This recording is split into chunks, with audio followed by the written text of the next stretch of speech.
Live from Bristol International Raceway in Tennessee, it's the NASCAR Winston Cup Bud 500. And the weather is absolutely beautiful here in Northeast Tennessee. Temperature 69 degrees, skies are clear, and there is no chance of rain. Good evening, everybody. I'm Bob Jenkins, and welcome to Bristol International Raceway. Now, we've always had a special arrangement with Bristol International Raceway, and the announcement earlier tonight that we will televise races into the 21st century here, and we couldn't be happier about that. Now let's talk about tonight's race. The quest for the Cup standing shows us that Davey Allison is 37 points behind the leader in the quest for the Cup standings, Bill Elliott. Harry Gant is third, Alan Kulwicki fourth, and Mark Martin is fifth. Now, the standings in the Busch Grand National Division were jumbled last night after their race here, and the Winston Cup standings could do the same tonight. The reason is because the drivers are competing on a surface that is totally foreign to them. For more on that, let's go to pit road and Dr. Jerry Punch. Thank you very much, Bob, and hello, everyone. You know, it took a lot of courage and over $750,000 for Bristol International Raceway promoter Larry Carrier to turn the world's fastest half-mile facility into a concrete arena. But after 3 paving jobs, which were not to his satisfaction, in fact, the pavement began to come apart, he said, I'm going to put concrete down. And many drivers believe that it's the wave of the future. 250 laps last night. The surface may be a little bit rough, but it didn't come apart. That's exactly what they wanted. This track will be one of the best, if not already one of the best, in America when it comes to 2- and 3-wide racing in years to come. But tonight, in the early laps, it may be a little bit rough. Roughness and some vibration may not bother some drivers, but one driver who's been injured, remember, that vibration could be a problem. And he's standing by with John Kernan. Jerry, earlier this week, Davey Allison underwent a couple of surgical procedures on his wrist. They removed one of the pins. Davey, you've had a couple of days to practice here, run some laps, feel the vibrations. How does the wrist feel? Everything feels good right now, John. Haven't had any problems in practice at all. We did let Bobby Hillin go ahead and make a few laps just in case we ran into a problem during the race, but the outlook right now is to go ahead and run all 500 laps. Davey Allison planning to tough it out tonight, guys, running all 500 laps. You know, this racetrack's always been physically demanding on the drivers, maybe even more so now, maybe also even more so mechanically demanding. John, I think it is going to be the toughest we've ever seen here tonight, on the drivers especially, because these cars are really getting a great grip on the concrete, and it's going to be trying to throw those drivers out the right side net. It's going to be tough. It really is going to be physically tough as well as mentally tough on them. You know, Benny, I drove this racetrack when the banking was 22 degrees. I thought it was tough back then, but you've driven it since they rebanked it to 36 degrees now. I'm telling you, it kills your neck. You just try to throw your head out the right side, out the right window, and you're trying to hold your neck up. It really hurts the neck. I'll tell you, it's not only tough on the race drivers, it's tough on the race cars, too. We'll see teams that have a lot of parts laid out, chassis parts, figuring that they might break here tonight because of the roughness. Could be even springs, but more than likely A-frames or steering parts and things of that nature. They'll be prepared for it, but the chassis of the race car does take a beating. All that. One more thing we've got to talk about. Tonight, for the first time, they're using the radial tire, and that tire is really hooking up, getting a great grip. It's going to be an exciting evening. There are a lot of factors to deal with here in the next 3.5 hours as the NASCAR Winston Cup drivers prepare to go 500 laps on this very tight and very demanding half-mile racetrack at Bristol International Raceway. Our Speed World coverage of the Bud 500 is being brought to you by Ford and your Ford dealer. Have you driven a Ford lately? By Fram Oil Filters. Fram, you can pay a little now or a lot later. And by Goodyear, #1 in tires. Well, the engines have been fired, and in just a moment, we'll come back and introduce the 32 drivers that will challenge this racetrack tonight at Bristol, Tennessee. We'll be right back. The exciting Gillette Halfway Challenge contest is coming up in today's race. The driver leading at the halfway point will win $10,000, and a fan at home will have a chance to win a beautiful Chevrolet Lumina Z34. If you've entered the contest for this event and your entry is selected and you're called at home, you must name the driver who won the Gillette Halfway Challenge.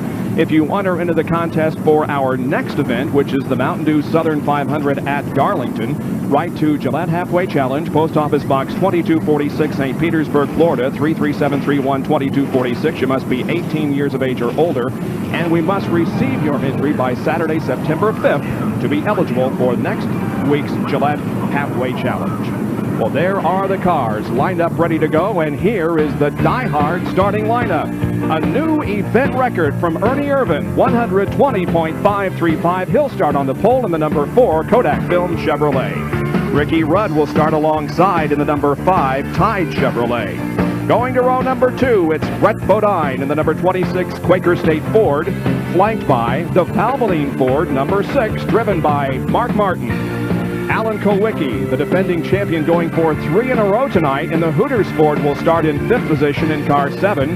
Ken Schrader in the Kodiak Chevrolet starts from 6th position. Going to row number 4 now, it's Davey Allison, the Haviland Ford, car number 28, and the Miller Genuine Draft Pontiac, car number 2, driven by Rusty Wallace. The 5th row consists of Darrell Waltrip in the Western Auto Chevrolet, car number 17, and Dick Trickle. The 6th row, Jeff Bodine and Jimmy Hensley. In row number 7, it's Hut Strickland and Dale Jarrett. Morgan Shepherd and Harry Gant make up row number 8. The 9th row, Derry Cope and Terry Labonte. Bill Elliott and Dave Marcus start in row number 10.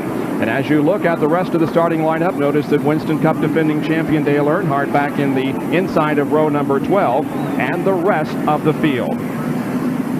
Some awfully good cars starting way back in the field here, Bob, and that means that they're pitting on the backstretch, which normally is a disadvantage. Bill Elliott's back there, and Dale Earnhardt, as a result, being the champion, he gets to pit on the front stretch, but the first 17 in qualifying pitting on the front stretch, and Dale Earnhardt. And we take a look a little bit more closely at this racetrack. It's 0.533 miles in length, 120.5 the pole speed, time 15.9 seconds. 500 laps we go, and the field is separated by just about 3/4 of a second. Bristol International Raceway, as Ned indicated, has pits both on the front and on the back. The turns are banked at 36 degrees, and the trouble spots are going to be entering turn number 1 and coming out of turn number 2. Those are the places that we will be watching as they go into and out of the corners. The 36 degrees of banking, and on the straightaways, the banking is at 16 degrees. Very, very steeply banked racetrack. In cars, Jimmy Hensley, looking out the back of Jimmy Hensley's car. This is Dale Jarrett's Interstate Battery car. Also a camera tonight in Morgan Shepherd's Sitco Ford. And also we're riding along with Dick Trickle in the Snickers Ford. Well, that's a great shot. You can see the yellow light is still on, and Trickle will be carrying the Ford telemetry that we will go to as the race progresses. I was watching that telemetry today down in the trailer. You know how much speed they get up to, Ned, down the straightaway? How fast? 135 miles an hour, and we're going green. Here's the green flag. The Bud 500 is on.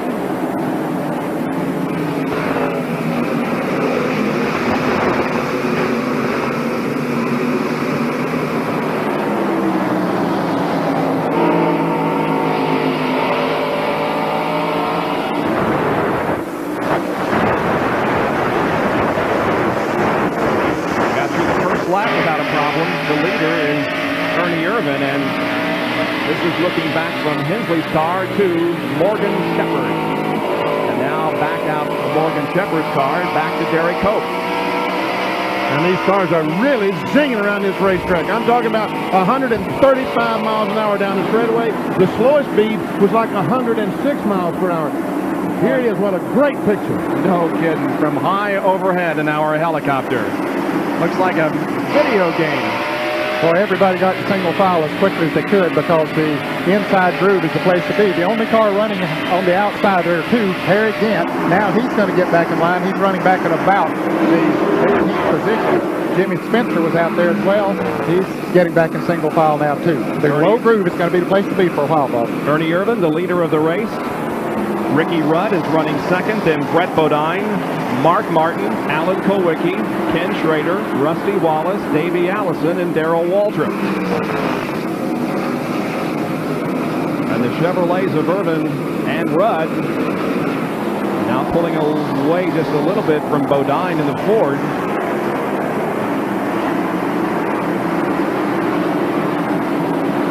Here is Morgan Shepherd that is caught on the outside of the racetrack and is losing positions. There's Dale Jarrett going to the inside, and Terry Labonte will try to. Yeah, he tried to get in. He did get back down in front of Labonte. Thanks, Labonte just backed off and let him get in there because the train was about to go by.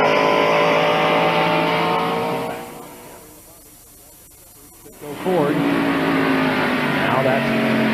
Oh, and a crash Ernie Irvin. Ernie Irvin has crashed. He has spun on the backstretch and made contact with the inside pit wall. And he can't get going until all this traffic goes by. But he is going to say get in lap, but we can't see how much damage there is to the car. He made some contact with the right side. Man, oh man. What a development this is, huh? The left side of the car looks pretty good, fellas, as he comes around. Take a look and see what happened. Just coming off the second corner, and around it goes. Ricky Rudd not within a car length or two of the Kodak Film Chevrolet, and he goes down and hits the wall pretty good with that right side, Ned. Bob, you said that going into the turns, coming off would be the trouble spots. They say that it's somewhat washboardy coming off of that second turn. It's sort of like when you go across the railroad tracks in a passenger car, and sometimes the traction just breaks loose for you. Jeff Gordon crashed there last night in the Busch Grand National event, and now it's the leader and pole sitter, Ernie Irvin. We're under caution for the first time.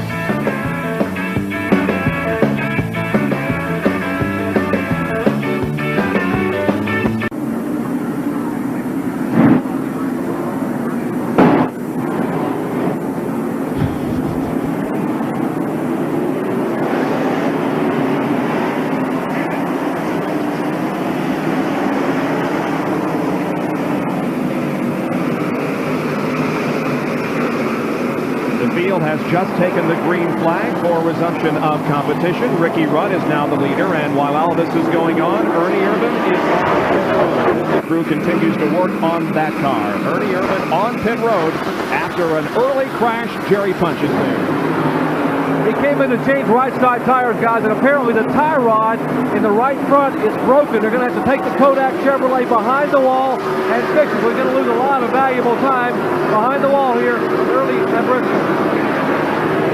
Ernie Irvin had moved up so well in the Winston Cup point standings all the way to 7th, but this is certainly going to be a setback toward his march to the front. Well, that's exactly what Bill Elliott, Davey Allison, Harry Gant, Alan Kowicki don't want to happen tonight, is have problems early in the race like Ernie Irvin, because he can get killed in the point standings. Not only this race, but all the races remaining the rest of the year. This is the first of the second half. 22 car spins on the back straightaway. He's going down, and he misses the wall. Just missed it. Sterling Marlin spins in almost the same portion of the racetrack. Ooh, he's going to come right out. Well, he stayed down on the inside. No, he's coming out in front of the leaders. No yellow flag, Bob. He didn't bother anything. He got it turned around, and he too just comes off the second corner and without being touched or without any help at all, loses it and spins down the backstretch. Wow. I mean, these guys are the best race car drivers in the world, and that's 2 in 15 laps, man. Well, Sterling Marlin is back up to speed. Meanwhile, at the front of the field, it's still Ricky Rudd leading. That's Derek Cope, Bud Strickland trying to get by Sterling Marlin now, and Derek's going to go on the outside. Well, they don't really want to go on the outside, but Sterling Marlin, he knows he's supposed to be down on the inside, so he'll get out of their way now and let them go by on the outside, but they don't like that outside group. And John Kernan has a report on Sterling Marlin. Guys, just about an hour before the race, I was talking with Sterling Marlin. I asked him about the bumps out on the racetrack. He said he was having a little bit of problem coming off of the corners, especially with the radial tire. He said it felt like the car, the rear end, really wanted to kick around on him, and apparently that is what happened just a few moments ago.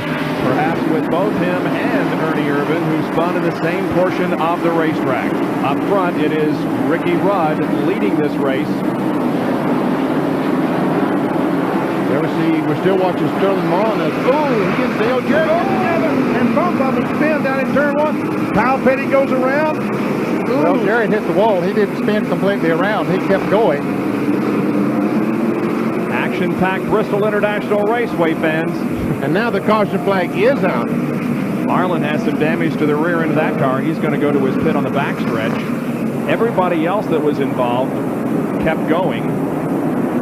And I think he's the only car that lost a lap. Well, some action here in the first 21 laps, and here's how it happened. Well, Sterling moved down for other drivers going into the turn to let them pass on the outside, and he got a little bit wobbly going into the turn, went up into Jarrett. You see Jarrett gets on the outside wall there, does some damage to the right rear of his car, and then Kyle Petty comes in there and spins around. Morgan Shepherd narrowly avoided, and so did Jimmy Spencer to the bottom of the racetrack. Kyle Petty made some contact, but Sterling Marlin loses control, Ned, just as he starts in the corner. See, he loses the back end just as he goes in the corner. And we see Dale Jarrett. He made a little bit of contact, but I don't think the contact that Kyle Petty made is going to hurt anything. Jarrett, meanwhile, has some flat rubber on the left side of that car. Here's Jerry Punch once again with an update on Ernie. Problem's a little more severe than initially assessed here. Apparently the right lower A-frame is broken. They're worried about the spindle and the tie rod as they still work on the Kodak Chevrolet behind the wall. Ernie sitting in the car rather patiently. Ernie, what happened out there? Well, you know, the guys gave me a good race car, and I just screwed up, got a little loose coming off too, and just got out from under me. One of a series of problems early in the race here at Bristol, but a lot of honesty from a young driver, Ernie Irvin. Let's go to the backstretch where John Kernan is standing by in the Kyle Petty pit. John? Kyle Petty has just changed right side tires. They sent him back out on the racetrack. I'm sure they'll be back in. Michael Waltrip is also in for tire change as well. Don't see any damage on the left side of Waltrip's car. Mark Martin is also on pit road. Jerry? And Mark Martin breaks his car down pit road. He is leaving now. The Valvoline crew having completed their work. Dale Jarrett likewise headed back to turn one. So some wild action in the early laps here at Bristol International Raceway. We're in the early laps here. 23 laps to be exact complete in the Budweiser 500. Back to more from Bristol after this. Stay with us.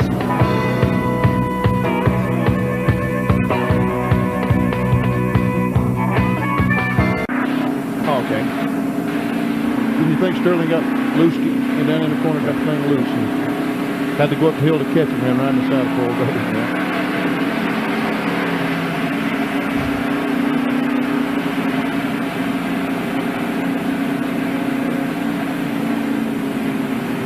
Got the pink time for these.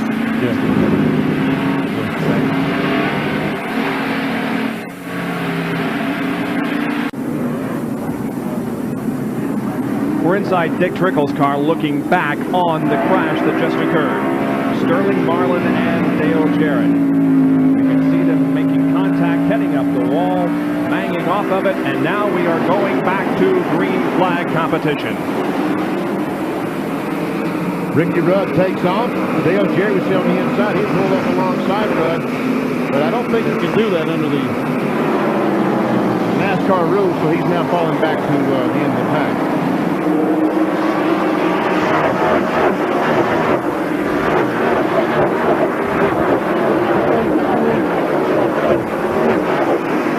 Rudd leads over Brett Bodine, Alan Kowicki, Schrader, Allison, and then Waltrip in the first six. Mark Martin, who was running, what, third in the race before that, made a couple of pit stops. Jerry Punch, you have any idea what was going on down there? They had some ductwork dragging from beneath the car, and NASCAR black planter brought them back in and made them power out that duct up underneath the car so it wouldn't come loose, but otherwise the car is mechanically intact. Very good. But he lost some valuable track position. He's running well toward the back of the pack, trying to come back up through, but he has a long way to go. He's about a half a lap behind the leader as we take a look at the Fran Field summary. Ernie Irvin is still behind the wall and work going on the Kodak Film Chevrolet as Ricky Rudd leads after 30 laps. Here's Mark Martin and Kyle Petty back in the back of the pack trying to work up. They just passed Richard Petty. And we can see the damage to the left rear of Kyle Petty's car where he backed into Sterling Marlin. And we get a report from John Kernan. Bob, Kyle Petty, when he came in, they had to come in 3 times under that caution. I'm not sure that they got everything fixed, but he had a lot of damage on the left rear. The trunk lid was pushed up. As a result, the spoiler on the rear end, which is in 2 pieces, the left side was bent up just a little bit farther, the degrees, than the right side. They had to beat that down and also pull a lot of the sheet metal out of the way. The winner at Watkins Glen having troubles here in the early going. There is Alan Kowicki and Ken Schrader, along with Davey Allison and Darrell Waltrip. 3rd, 4th, 5th, and 6th. And Kowicki's having some problems getting around the racetrack right now, but Schrader does not have any problems at all. Getting through the corners extremely well in that Kodiak Chevrolet. And further back, there's Derek Cope leading a string of cars that also includes Dick Trickle and Bill Elliott and Dale Earnhardt and Harry Gant. You can see the back end of Cope's car kick out just a little bit in the turns, but boy, he's getting off of the turns well. Look how much he pulled Trickle coming off of that turn. But right here is where his car kicked out a little bit the last time. Looks like he's going to get over there okay this time. 12th, 13th, 14th, 15th, and 16th is what we're watching. Harry Gant moved in the back of that pack. And right behind Gant is the 66 car. Jimmy Hensley. And here's our in-car camera in Hensley's car as he has all this action right ahead of him. Harry Gant looked like he was going to try to go by Dale Earnhardt. He's going to try it again on the inside. And he makes it. He makes the pass, and Earnhardt quickly pulls down to the inside of the racetrack to get to that preferred groove. Here comes Trickle on the inside of Cope. Bill Elliott's right behind Trickle. Trickle and Cope go in side by side and run that way all the way through the corner. Now down the backstretch, it is Trickle that pulls ahead. Yeah, Cope made a pretty good corner through 1 and 2 on the outside, but the speed up there is just not quite as good as it is down on the low groove. Now, NASCAR put some cones above the low groove this afternoon and made them run for quite a while up there to try to work that groove in. But the lap speeds were almost a second slower up there than they were down in the bottom groove. And we see Cope, he just cannot go. He's drifting back. He's lost about 4 or 5 spots quickly. Just a perfect example of how you don't want that outside line. Jimmy Spencer is joining this fight here in that number 20 car. First Winston Cup race Spencer has run in quite a while. Boy, Cope is out there. He just can't get back down. Well, that's a great shot. It gives you an idea of the roughness of the surface of this track. The drivers have their hands full tonight for the next 300, 450 laps. Looks like Spencer trying to pick on our camera. Now Jimmy looks to the outside, but nope. Knows that that's not the place to be. Bobby Hamilton right behind that group to cut into an Oldsmobile, and it is an Oldsmobile. Now he goes inside, and he makes the pass for it. Oh, and almost loses it, and so does Bobby Hamilton. They make some contact over there, but Hensley gives him some room, fortunately.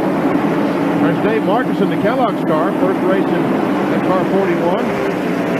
Now you will see Dave's regular mount, the 71 in tonight's race, and that's being driven by Jim Sauter, but Dave Marcus is in the Hedrick car, the 41 machine that has been driven most of the year by Greg Sachs. I never see Mark Martin, who had that brake duct dragging, as Jerry Punch reported, had to make a pit stop, go all the way to the end of the field, trying desperately to get back to the front. But it's a struggle this early in the race to get through this traffic. Looking back from Morgan Shepherd's car to Mark Martin.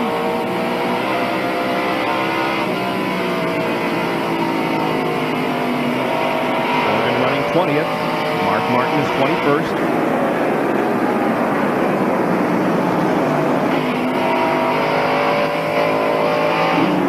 Al Petty pulls up right on the back bumper, and Ted Musgrave, the Jasper engine car, pulls over and lets these faster cars go by because he realized these cars are much faster than he is.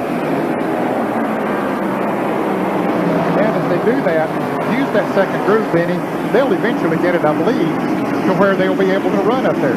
Yeah, I would think after the last half of the race, Ted, we'll see some good side-by-side racing. Ricky Rudd, the leader of the race in the Tide Chevrolet, car number 5, is approaching some slower traffic. He's already put a lap on Jim Sauter, and now the next to be passed will be Jimmy Means, then Wally Dallenbach and Richard Petty. There's the Brett Bodine, number 26, and Kowicki's number 7 as they run second and third. And we have completed the first 50 laps of this 500 lapper here at Bristol. It has seen a lot of action in the first 50 laps and promises a lot more. The sun begins to go down behind the mountain. The lights begin to show their stuff, and the Winston Cup drivers are continuing to battle it out in the Bud 500. We'll be right back.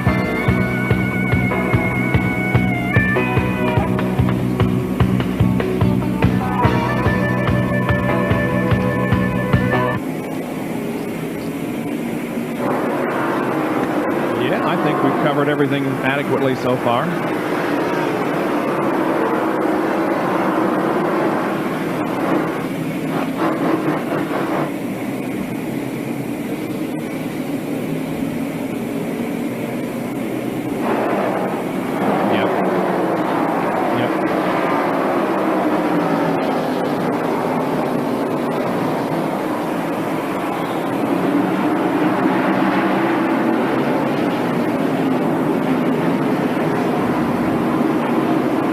guys that look like are doing pretty good, Neil, is Davey, Darrell, and Jeff Bodine.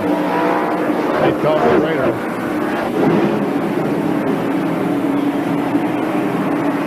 Good. Okay. Good.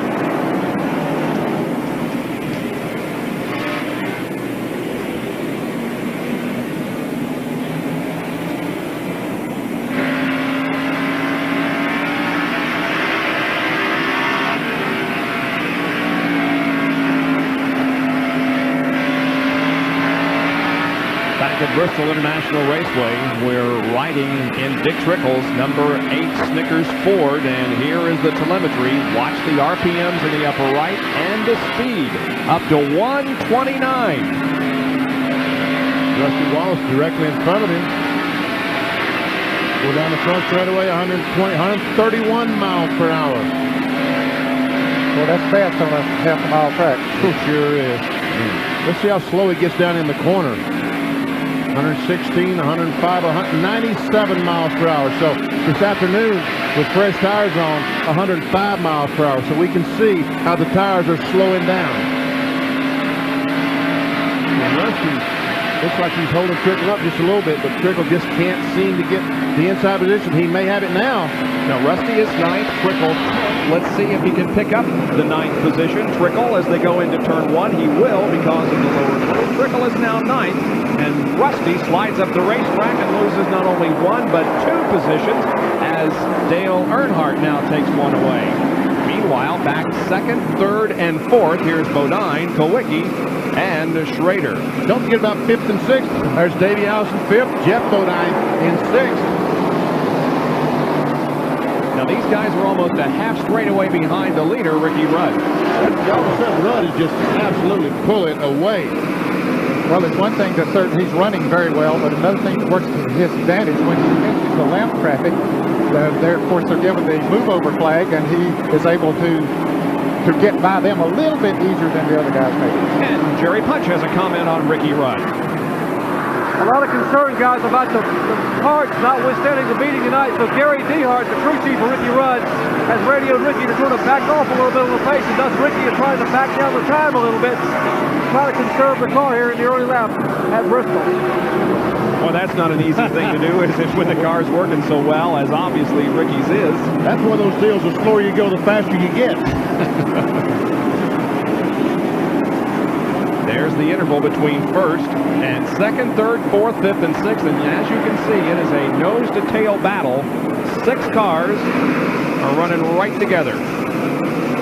Davey Allison pulls up on the back of Schrader's car. I think right now that probably Schrader, Allison, and Jeff Bodine is probably faster than Brett Bodine and Alan Kowicki.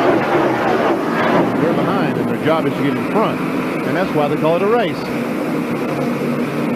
Tough to get in front. Yeah, exactly. Tough to pass. Dick Trickle may have one of the fastest cars on the racetrack. A Big A Auto Parts on-track interval from laps 52 to 56. We timed those 5 consecutive laps, timing the leader Rudd and Trickle. And yeah, you can see that Trickle is consistently faster than Rudd and has reduced the interval from 7.9 seconds on the 52nd circuit to 6.8. Ooh, Davey Allison got his car sideways, coming up that 4th corner, trying to get by Kowicki. Almost lost control. You know, guys, one of the things I noticed in the Busch Grand National race last night was that you can get a car more sideways on this surface than on the asphalt because it is abrasive and you can stop a car from spinning. Well, apparently the radial tires do adhere to it a little bit better or grab the car if it starts to spin around. Normally on the asphalt, the radial tire, once it breaks loose, the car's gone with you. But you're right. Several times last night we saw cars get sideways and they were able to straighten them out. So maybe the cement is the way to go. Now Rudd approaches Richard Petty and about to put a lap on Richard, who runs in 26th position. He started 30th. Here's an Autolite field summary. Watch for your favorite driver. This is how they were running last time around. We're on lap number 71. Just saw Jimmy Means go in the pits on the back straightaway, so had a new sponsor tonight, Taco Bell. That's one of the local stores, trying to get the big store involved in auto racing, but unfortunately Jimmy looks like he's having some problems, maybe out for the night. We understand his brakes have given way on him, Denny. Boy, Schrader has been trying everything he can to get around Brett Bodine, and now he finally does it. Got a bite coming off the second corner and went by Brett Bodine. And last week on Speedweek, we had a comment from Ken Schrader after he tested here at Bristol, and he said flat out, I like this surface. I'll tell you one thing, he better be glad he had his neck worked on. Yeah, it needs working on after this. That's right. If he didn't have an operation a couple of months ago, he would definitely have to have one after tonight. There's Davey Allison running in 5th. Has Bobby Hillin standing by in relief, but he hopes that he doesn't have to use Bobby.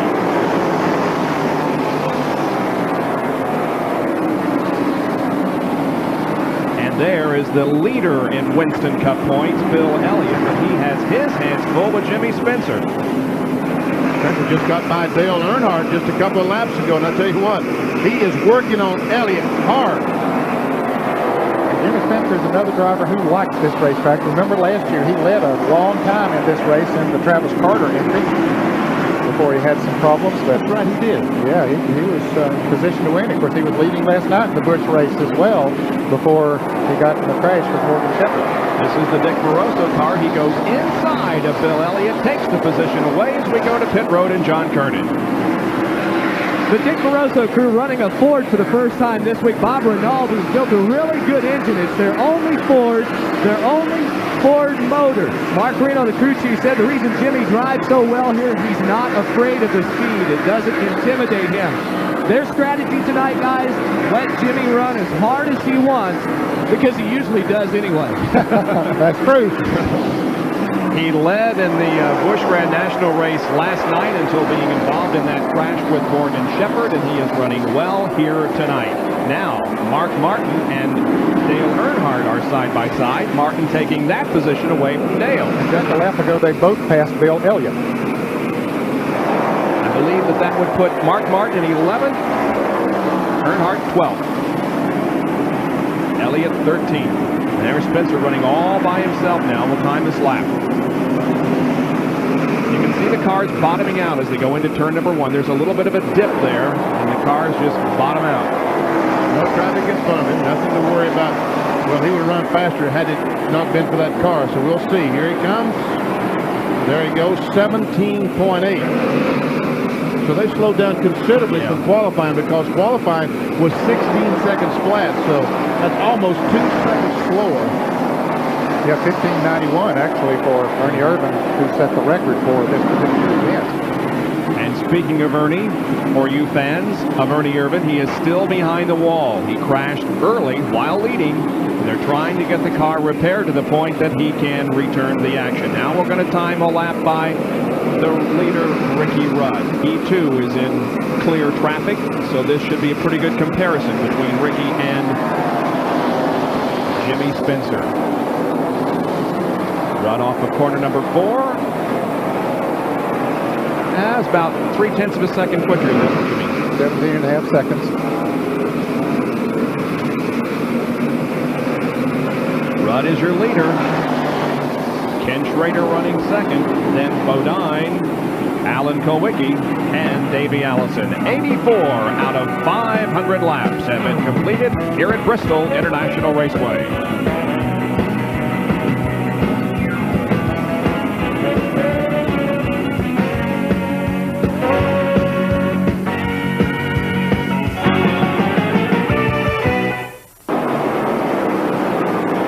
NASCAR Bud 500 at Bristol after 90 laps. It's Ricky Rudd, Ken Schrader, Brett Bodine, Alan Kowicki, and Davey Allison. We're getting our Winston Cup event out of the way on Saturday night, so you can watch the action tomorrow on ESPN, including the Belgian Grand Prix from Spa-Francorchamps. That's at 7:50 Eastern Time tomorrow morning, and then in the afternoon at 4:30 Eastern Time, the Indy cars are in Vancouver, and as you saw on Speed Week, Michael Andretti is the pole sitter for that event, a weekend full of racing here on ESPN. Now Rudd begins to lap Michael Waltrip. There's Kenny Schrader, the second place car. There's Brett Bodine, third, Alan Kowicki, fourth. We can see the interval between Rudd and these guys. Rudd's got easily a complete straightaway on Brett Bodine. Michael Waltrip is currently the 25th place car. There's still a lot of cars in the lead lap. But there are some good cars coming up. In fact, right in front of Michael Walker is Rusty Wallace, who started in the top 10, but Rusty's having a tough time. Two of the fastest cars on the track right now are Dick Trickle and Jimmy Spencer. We're inside Trickle's car. Actually on top of it with the roof cam. They are running, let's see, 9-10.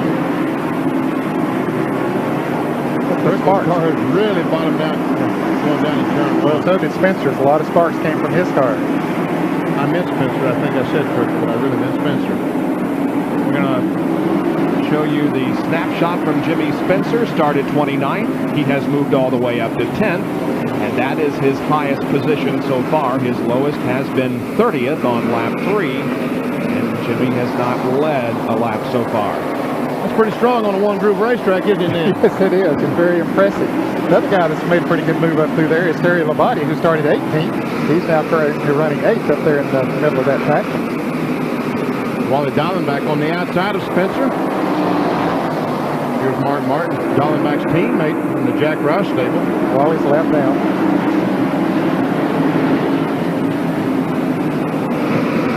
Mark Martin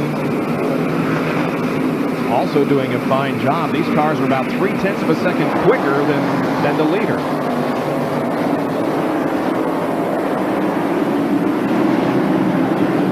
But now that they're running up on that heavy traffic, Bob, that will probably be taken away, that 0.3 of a second to lap, because it's awfully tough to get around it. When you got some open track, you can really turn some good laps. That's right, because all of a sudden when they get by Trickle, if they do, then they've got other cars to worry about. There's Darrell Waltrip, Jeff Bodine, Brett Bodine, Davey Allison. Now Kowicki has taken over 3rd position, so Brett is 4th, Davey 5th, then Jeff Bodine and Darrell Waltrip. And one of the winningest drivers here, or at least he won his first race here, has won several. Rusty Wallace just went a lap down. Rusty has struggled a little bit here tonight, currently running 24th. Matter of fact, he won his first Winston Cup race here, but it will not come tonight. He has fallen to 24th position and is now a lap down. You can see that Miller Pontiac is just not handling too well. Matter of fact, it appears as if he has a handful out there. Yeah, he's tried the high groove, the low groove, and none of the grooves are working good enough for him. And a car into the wall. That's Dave Marcus in 41, the Kellogg's car. He's sitting right back up a little bit, Dave. I mean, let off the brakes. I guess he did already. He would have thought of that.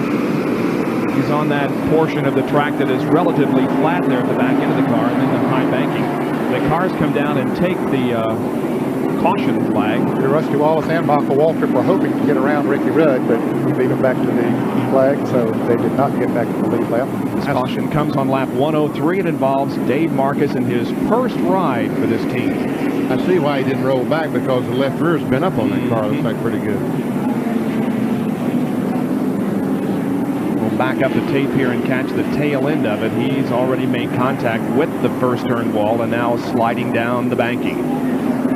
There's Ricky Rudd, the leader, just barely got by. And we have a lot of activity on pit road. Here's Jerry. And ordinarily under a caution flag, guys, you'd expect to see 4 tires change. But here you've seen how important track position might be. Everyone on pit road here in the front straightaway. Ricky Rudd, Tide Chevrolet, right behind him. Darrell Waltrip, the Western Auto Chevrolet. Everyone getting service. Rudd gets right side tires. Kenny Schrader is in, and Ricky Rudd is out and away. Left side tires now going on Kenny Schrader's Kodiak Chevrolet. Many of the crews further down toward turn 4, taking all 4 tires on.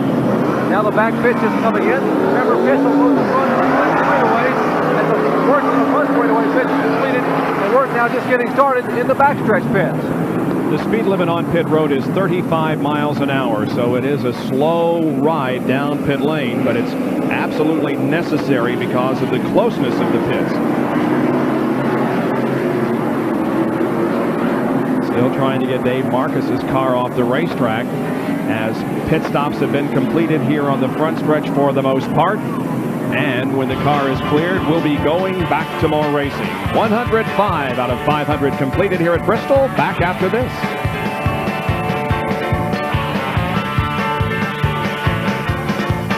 Field is getting lined up for a restart. We've just completed some pit stops. There's Jimmy Cox, who holds the stop and go sign at the end of pit road. Now, let's go back to our pit stops and see what happened. Okay, here he is standing down on pit road. I covered him up a little bit with that mark as the cars start coming out of the pits. And you see he's out of the way. There's Brett Bodine coming out, no problem at all. As far as Davey Allison comes out, here comes Darrell Waltrip and a couple other cars coming out. Here comes Dale Earnhardt. He has to rush to get out of the way. You get out of Dale Earnhardt's way when he starts out the pit, fellas. I would. Set to go back to green. Ricky Rudd will lead them down. Brett Bodine is now second, followed by Davey, Nick Trickle, and Mark Martin. Green once again on lap 109.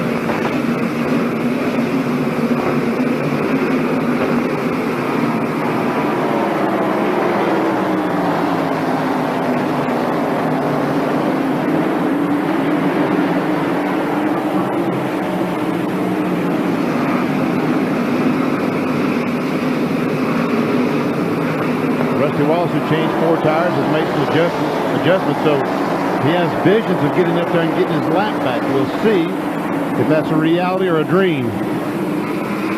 Now in a spin down in turn 4, Morgan Shepherd loops. I don't know whether this is going to cause a caution or not. He goes all the way around, does a complete 360, has the car running, no caution. He gets back out. Here comes the leader, not too far behind him. He's going to have to hustle to stay in the lead lap. Here's what the racetrack looks like from inside Morgan Shepherd's car. Nobody in front of him. If he didn't spot those tires too much, he might be able to stay out there. Ricky Rudd is about 15 comments behind him. At this speed, and I recall the in-car camera we had at Saturday Night Thunder of Winchester, the banks almost look flat at this speed. Here's John Kernan. Well, Morgan Shepherd's crew, the Wood brothers, are a little bit unhappy right now. They think Kyle Petty tapped Morgan to send him spinning around. But the car is okay right now. Morgan is testing it out. He hasn't told Eddie Wood yet, but they don't think there's any damage done to the race car. Looks like he may lose a lap, though, because Rudd is pounding on the back door. We mentioned during our live speed week earlier tonight that he has re-signed with the Wood brothers for 1 more year, and Sitco is back on board for 3 more years. And that's always a welcome sight for a team owner to have the sponsorship locked in for that long period of time. Sitco's been with the Wood brothers for a number of years. They really like the people, and the Wood brothers have been good for Sitco over the years. Well, this is exactly what the other competitors are needing, is Morgan Shepherd to hold up Ricky Rudd so they can stay within sight of Rudd, because he's really threatening to drive away. He only changed 2 tires, but still seems to have the fastest car on the racetrack when some of the competitors changed 4 tires. Rudd is having a heck of a time putting a lap on Morgan. And in the meantime, Brett Bodine is now right there on the rear spoiler of Ricky Rudd. That's what you were talking about, Benny. Yeah, Brett Bodine has caught Rudd. Brett looking inside down the front stretch. Meanwhile, just back of this, there's Trickle, Mark Martin, and Darrell Waltrip. 5th, 6th, and 7th here.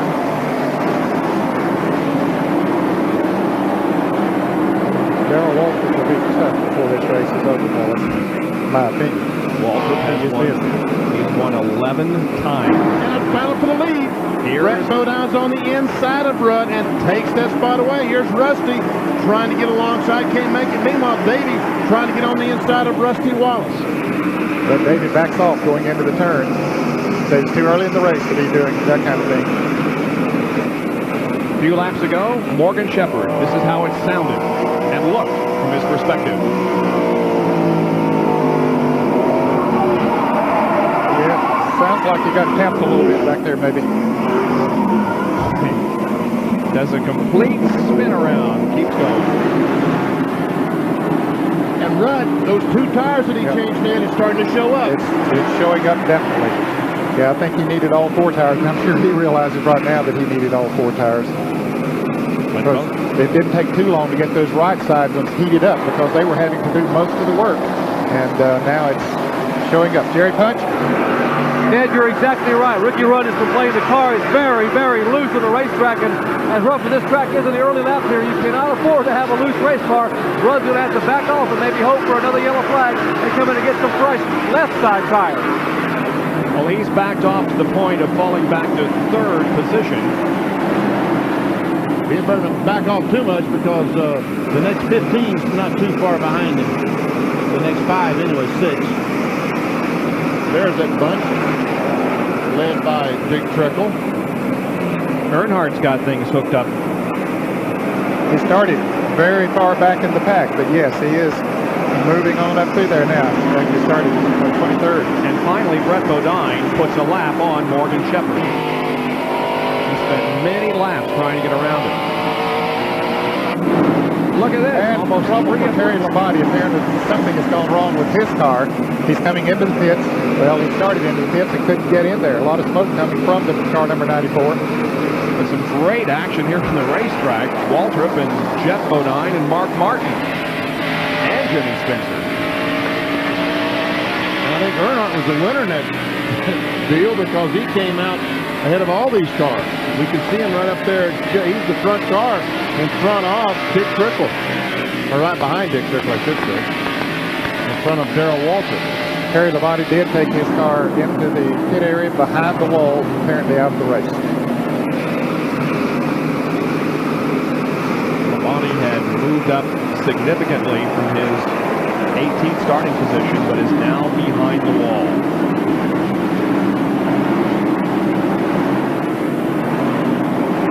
Place Jeff Bodine, 9th place Mark Martin, and there is the leader, Brett Bodine.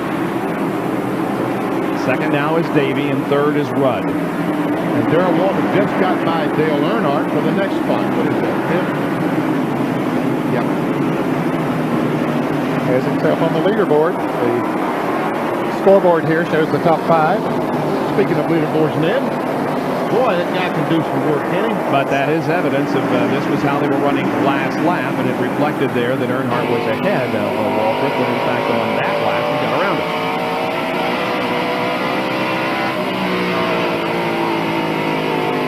Terry Labonte was in 20th position a lap down before he took the car to the infield. Well, actually, he was not a lap down before the car. Something went wrong with it, but he's pitting on the backstretch, and as he had slowed down and run around, but he did go a lap down there, and of course he's behind the wall now. And Ernie Irvin is 117 laps behind at this point. Not listed as out of the race yet. He is still behind the wall with the car getting worked on, but it has not made a reappearance on the racetrack after his early crash. Brett Bodine has the lead in the Quaker State Ford as we have completed 133 laps now of this Bud 500 from Bristol International Raceway.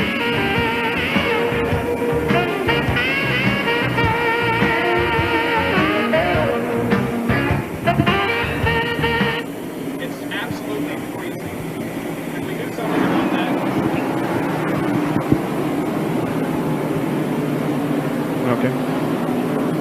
All righty.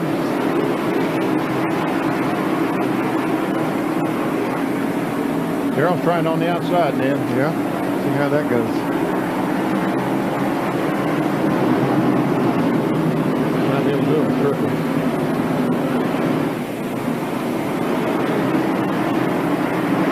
Made it work.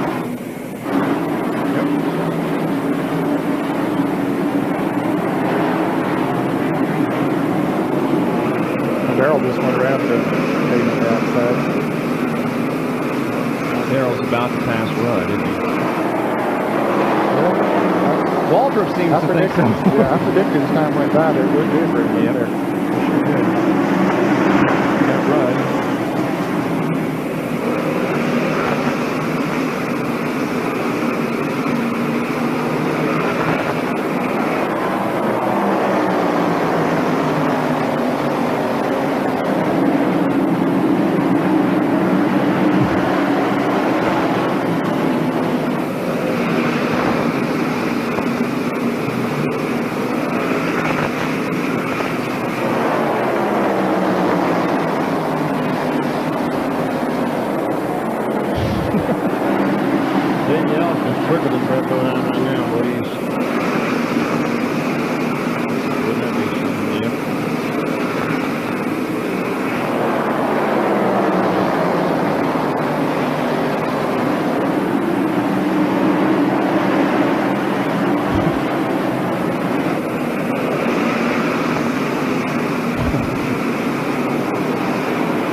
Bob Jenkins, Benny Parsons, Ned Jarrett, John Kernan, and Dr. Jerry Punt back at Bristol International Raceway for the annual NASCAR Winston Cup race at night at Bristol International. Now the telemetry shows you what Dick Trickle is doing in that number 8 car. Up to 129 that time.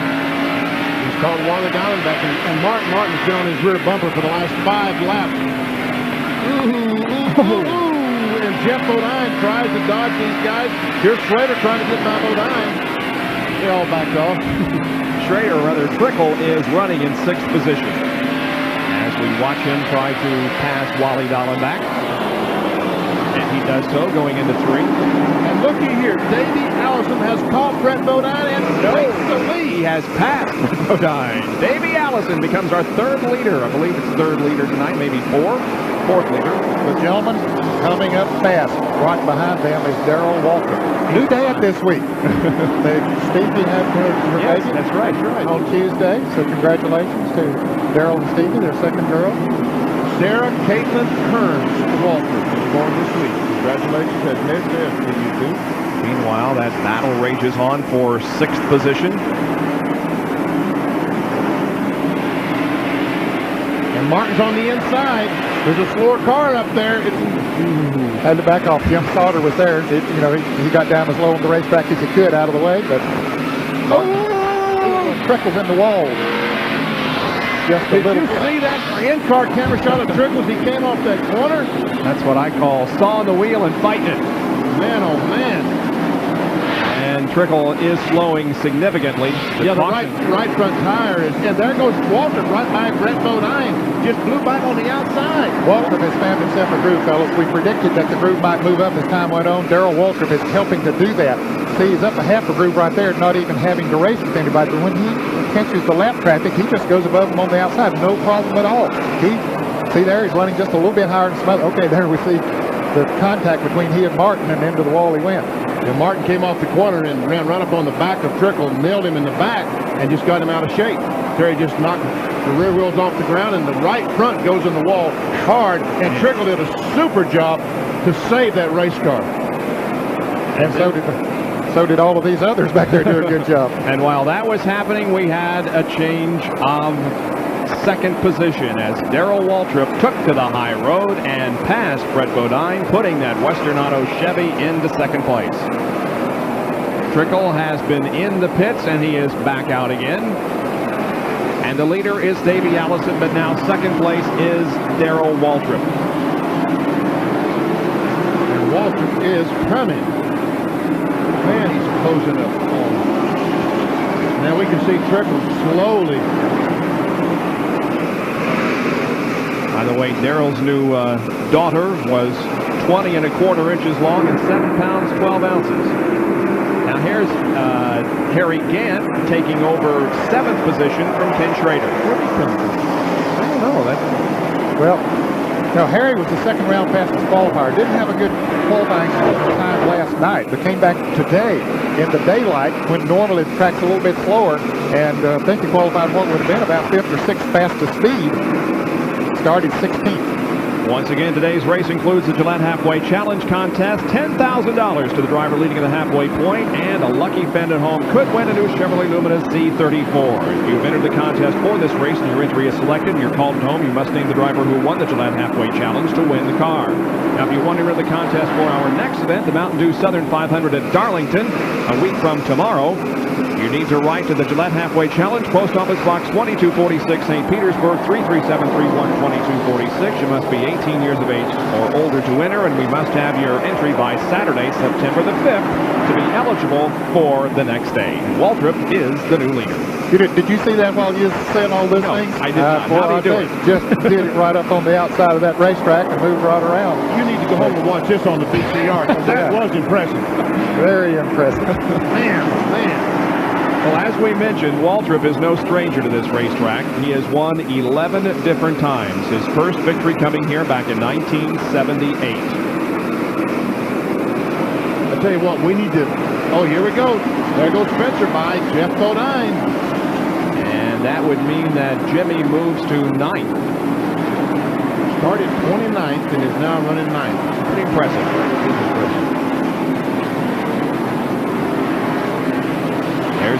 Schrader running behind Morgan Shepherd, who is not on the same lap. Big Trickle back in the pits once again. Yeah, he made some heavy contact with the right front. There goes Harry again on the inside of Morgan. He and Schrader both go right on by. Morgan lets him go.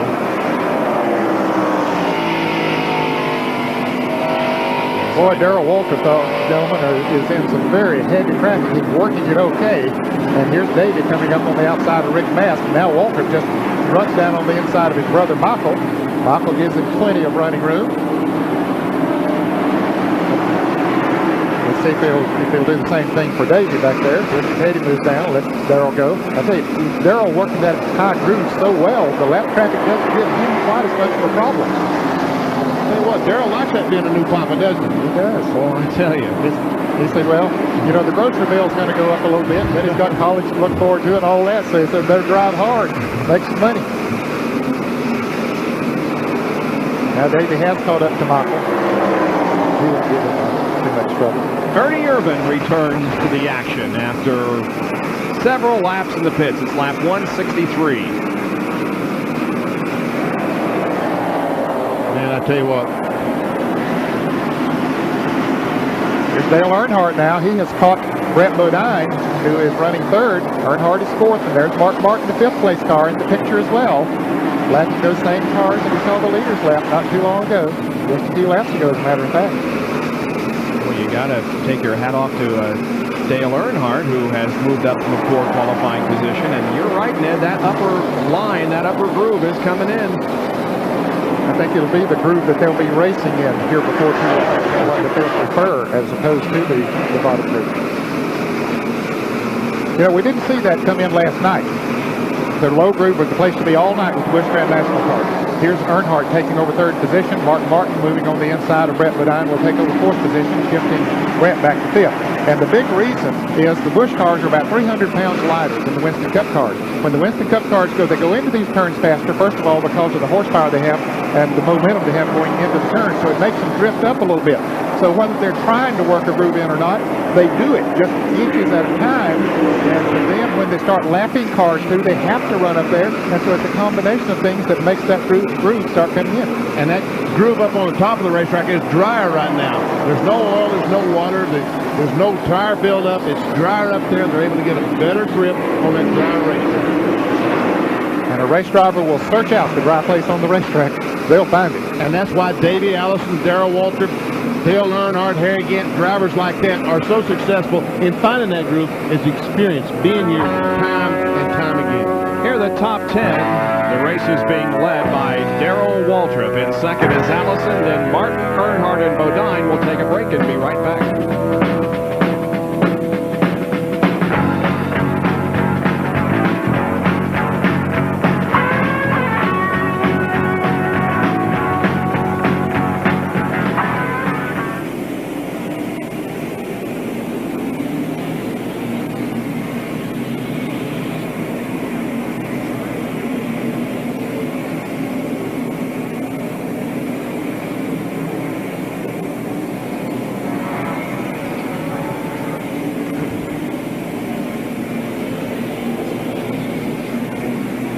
Rudd's almost, we need to establish that Rudd has lost almost half a lap since he was leading. Since that pit stop. Yeah. Tonight. He's a start-finish line. They're almost in the middle back straightaway, so.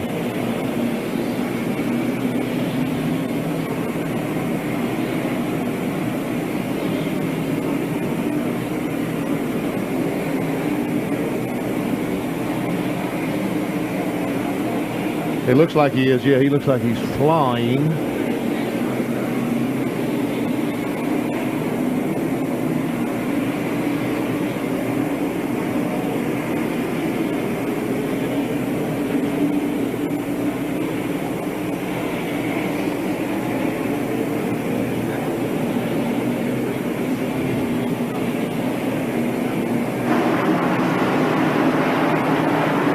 What a great shot from our helicopter hovering well above Bristol International Raceway, where we are televising live the Bud 500 NASCAR Winston Cup event. 175 laps have been completed. Darrell Waltrip is the leader, followed by Davey Allison. And then perhaps the fastest car on the racetrack at this point, Mark Martin running third. Well, we saw Dale Earnhardt pass Brett Bodine and then Mark Martin. Since then, Mark Martin has passed Dale Earnhardt and just driven away from him. There's Mark in the Valvoline Ford from Jack Roush. Started fourth, has been up and down, but now is up to third. Well, he gave up track position, made some pit stops during an early caution, and that track position that means a lot on any racetrack, and particularly here in Bristol, but he's been able to get back up to third now, so he's right in the swing of things.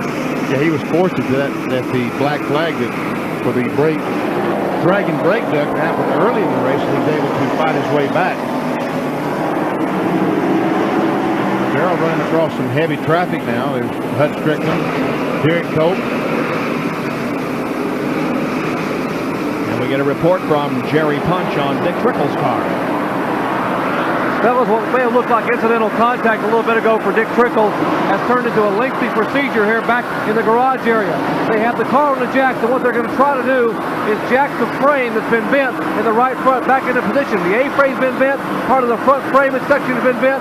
Trickle sitting patiently in the car, but even incidental contact here at these speeds on this track can be disastrous. Work continues on the car, hoping that Dick can get back out and put a few laps. You know, guys, whenever I think of Dick Trickle, I always think of one phrase that he originated, and tonight, ASA is running at Anderson, Indiana on the quarter mile. Of course, Dick Trickle used to run regularly with ASA, and he said running at Anderson, Indiana on the quarter mile in that size race car is like jet fighters in a gymnasium. And I think that pretty much describes the action here, too. Well, Ken Schrader just went by the 26 car of Bodine, and now look at Jimmy Spencer and Harry Gant knocking on Brett's door. Spencer really has a fast race car, and not only does he have a fast race car, he has something to prove, and that is that he belongs in Winston Cup racing. That's a good point. You know, we're entering the point of the season where deals are being made for next year, and Jimmy would like nothing more than to have a full-time position with the Moroso team in '93. Yeah, and they're taught if Dick Moroso could find a sponsor, he would certainly go Winston Cup racing with Jimmy Spencer as the driver. And Brett Bodine is slowing. He's slowed about a half a second a lap in the last few laps, so Hannell going away. And Davey Allison's off. He's off the pace. Davey Allison off the pace, isn't he? No. Excuse me. Martin's just fast. It may have been look like optical illusion because Martin's going so fast. And I saw Davey on the inside, and I said, oh, my goodness. Now, here's Darrell going to the inside of Derek Cope and lapping him. But Derek is currently running in 16th position, so now there will be 15 cars on the lead lap. And Mark Martin is closing in quickly. He's got two cars between himself and Waltrip. Derek Cope, the Pure Letter Chevrolet. Isn't that a gorgeous shot? Look at the tremendous lighting that we have to bring you the excellent pictures from Bristol. We'll be back with more live coverage after this.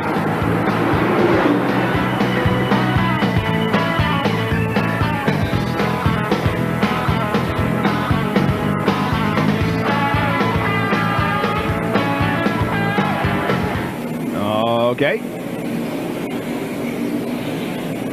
Now, have they built new stands since the spring? Yeah, isn't that over there new? Over there? Or was that there in the spring? I don't remember. I thought it was new, but I'm not sure. Is that grandstand over in 3 new just for this race? It was new for the spring race. Okay. Oh, okay. How about this grandstand coming off 4? Was that?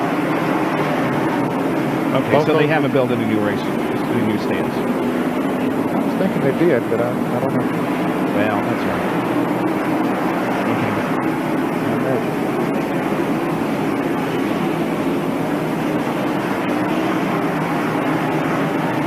Yeah, he is.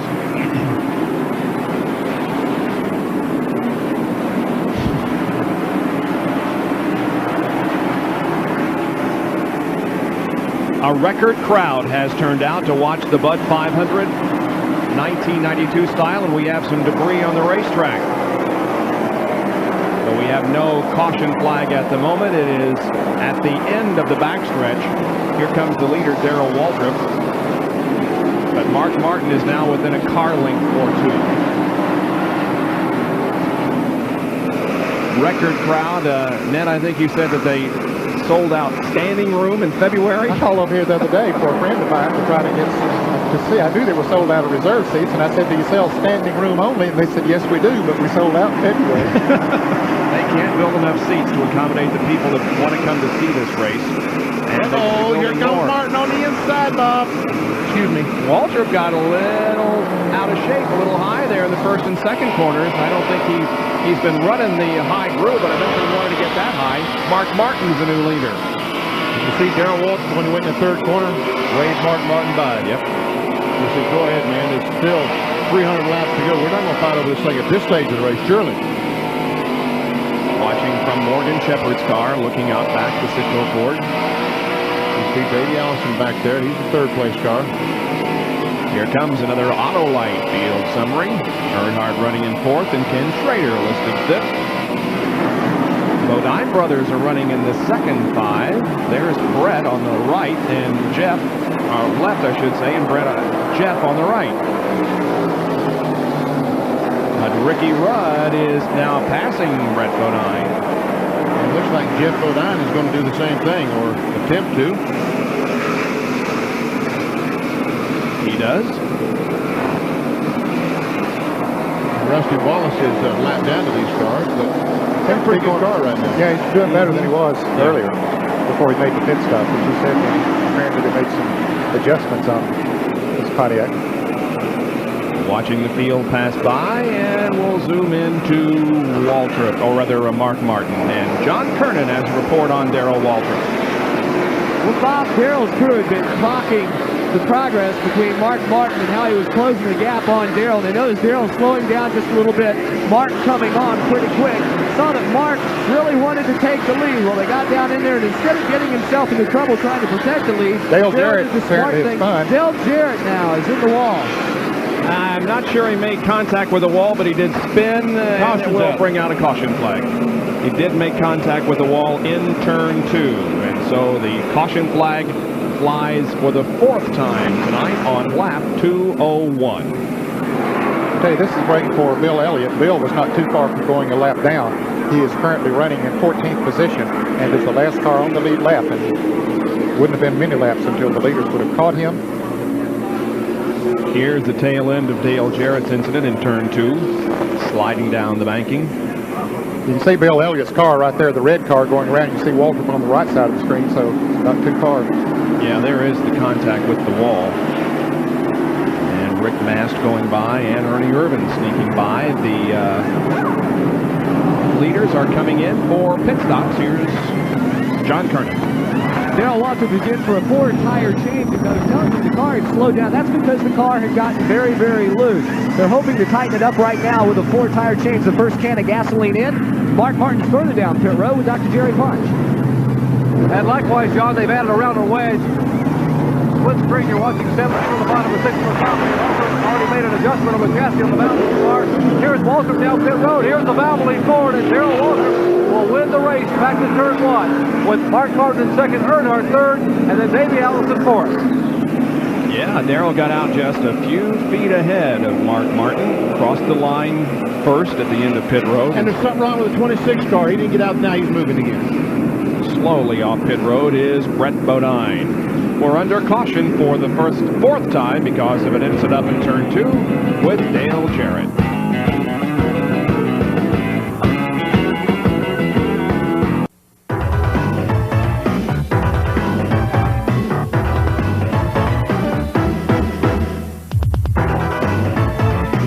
Track facts are brought to you by Quaker State. The Big Q is one tough motor oil. Occasionally, we've seen a car veer abruptly into the wall for no apparent reason. This usually occurs as a result of something breaking in the chassis or suspension. One way to hopefully prevent this is by the use of this machine, a Magnaflux machine, or basically a mechanic's x-ray machine. Now you take anything metal, engine part, chassis part, or as Earl Hallman is holding here, a timing gear, and put it in the machine and allow it to become magnetic. Then you spray the MagnaFlux rinse over it, place the part under a special illumination, and suddenly a small crack will become visible. And any slight crack in any part can be very significant when you're running at this type of racetrack at the speed that they're turning. Kowicki made a late pit stop. What was that all about? Ned, did you? Yeah, I think he stayed out there to get the 5 bonus points to lead. Really? So he could get 5 bonus points. Smart move. He had not been up front yet tonight. And he is 4th in the points, just behind 3rd place Harry Gant, so every point is important to Alan Kowicki. We're still under caution here at Bristol. We're set to go back to racing in just a few minutes when we return. For enthusiasm from the fans here. They are psyched about this event, and there are a record number of them tonight here at Bristol. Over 60,000 have gathered in Bristol, Tennessee to see the Bud 500, and we are just a little bit past the 200 lap mark and about to go back to racing from a caution caused by a spin up in turn number 2 and contact with the wall by Dale Jarrett. The Western Auto Chevy won the battle out of the pits with Darrell Waltrip. That car will lead them as they come down for the green flag. Martin is 2nd, then Earnhardt, Allison, and Gant.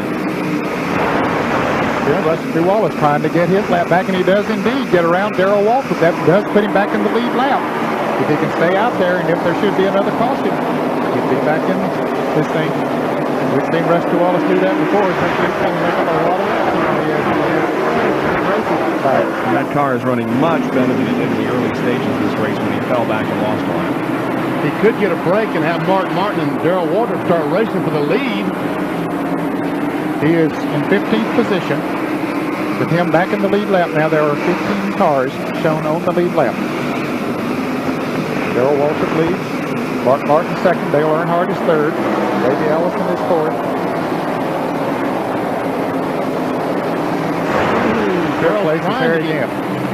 Darrell's trying to get by Rusty. Well, Rusty says somebody spin out or drop something on the racetrack so the caution will come out.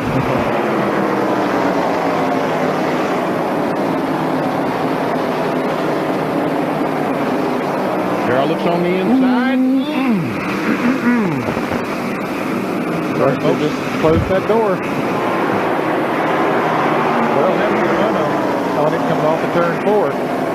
Back in the pack, Jeff Bodine and Bill Elliott coming through the field, and now Waltrip gets the position on Rusty and puts him a lap down, and he will bring Mark Martin along with him, or Mark will try to. Yep, he does. Here's Earnhardt. Look at Earnhardt.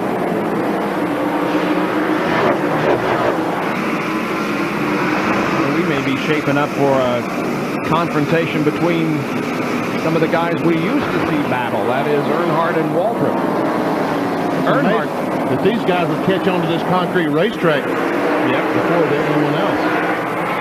Earnhardt is no stranger to this racetrack. I mentioned that Darrell has won 11 times. Dale has the 2nd highest number of wins among the active competitors with 7 victories.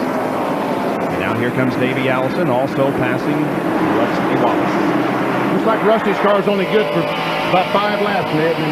Ooh, Ken Schrader got out of shape coming off the corner. He and Morgan Shepherd may have had some slight contact.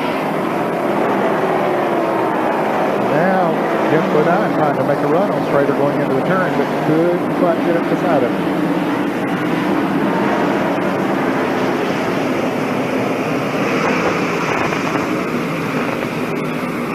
All 6 of those cars there are vying for position. Kyle Petty moving up.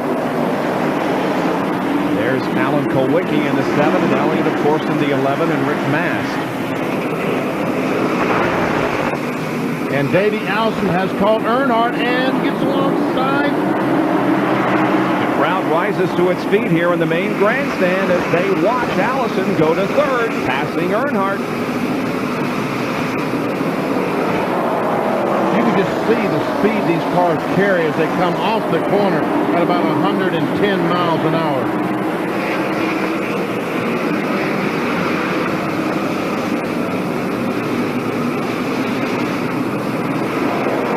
Earnhardt started 23rd. By the 75th lap, he was 12th. He moved to 7th by the 130th circuit. Then he moved to 4th, and now, last lap at the end of 2:21, was running 4th. Had run 3rd there for a little bit, so Davey got around it.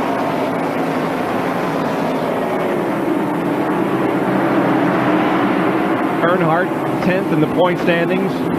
Not mathematically eliminated, but I think his chances of repeating as Winston Cup champion are pretty much over for this year. Oh, Davey Allison, points leader, spins up in 3, backs in the wall. Here's Marlin also spinning. Some head and contact to the rear of the, he's not the points leader, that's right, he's a second place car. Nevertheless, he was trying to take over the points lead, and he has some significant damage to the left rear of that race car. Entire rear of the car is, looks like, what do you call those cars, gremlins? Yeah, an old AMC gremlin. With a flat back end. We can see the car jumping up down the back. Yeah. So he's got some serious damage to the car. And Davey was doing so well. Meanwhile, he needs to come in the pits, but he wants to catch up with the pace car. Well, the pits were not open. Yeah, pits are closed right now. The pace car is picking up the field in turn number 3, and now when it gets onto the track, and there it is, the pits now are open. Here's a replay. There we see Mark Martin and Davey Allison, no one around him, just like Ernie Irvin, goes in the corner, loses control, backs in the fence. You know, we've had 2 or 3 other cars. And Brett Bodine is going to nudge Sterling Marlin and send Marlin around. We've had a couple of cars in practice. Michael Walter, depends on Pontiac, just going by the yellow car.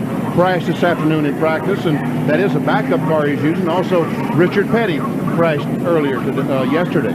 Let's go down to Jerry Bunch. And a heavily damaged Havoline Ford Thunderbird comes to rest here in the pit area.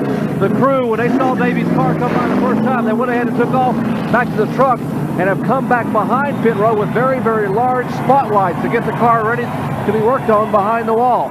Davey has now pulled the car behind the wall, and the rear of the car, as you said, Benny Parsons, a minute ago, has been shortened by about 2.5 feet. In fact, the car is almost completely gone from the L back. And now the crew begins pushing the car behind the wall. Davey Allison had just radioed a moment ago before they went green that he was feeling fine. The risk they were concerned about with the vibration, we talked at the top of the show, was not causing a problem. He was running comfortably up front, and now he sits in the car here on pit road. Davey's still sitting in his car. First, let me ask you, are you okay, Davey? Yeah, I'm fine, Terry. The car just got away from me down there going into turn 3. It had been a little bit loose getting in the corner, but it wasn't bad. And then that lap, I guess I just locked the right rear wheel up. Now back in the wall. It's a tough break. These guys have been doing a great job. The car was running good, so hopefully we can get it fixed and get out there and get some points. Well, obviously, Davey disgusted and disappointed, but they're going to try to get this car fixed. It is heavily damaged. The rear of the car almost completely. You see now trying to peel the sheet metal away just to be able to assess the damage. This Havoline crew here having their day's work here this evening. We're under caution once again from Bristol International Raceway. 227 laps complete. We're approaching the halfway. Back after this.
You're watching live coverage of the 20th stop on the 1992 NASCAR Winston Cup Tour, the Bud 500 from Bristol International Raceway in Tennessee.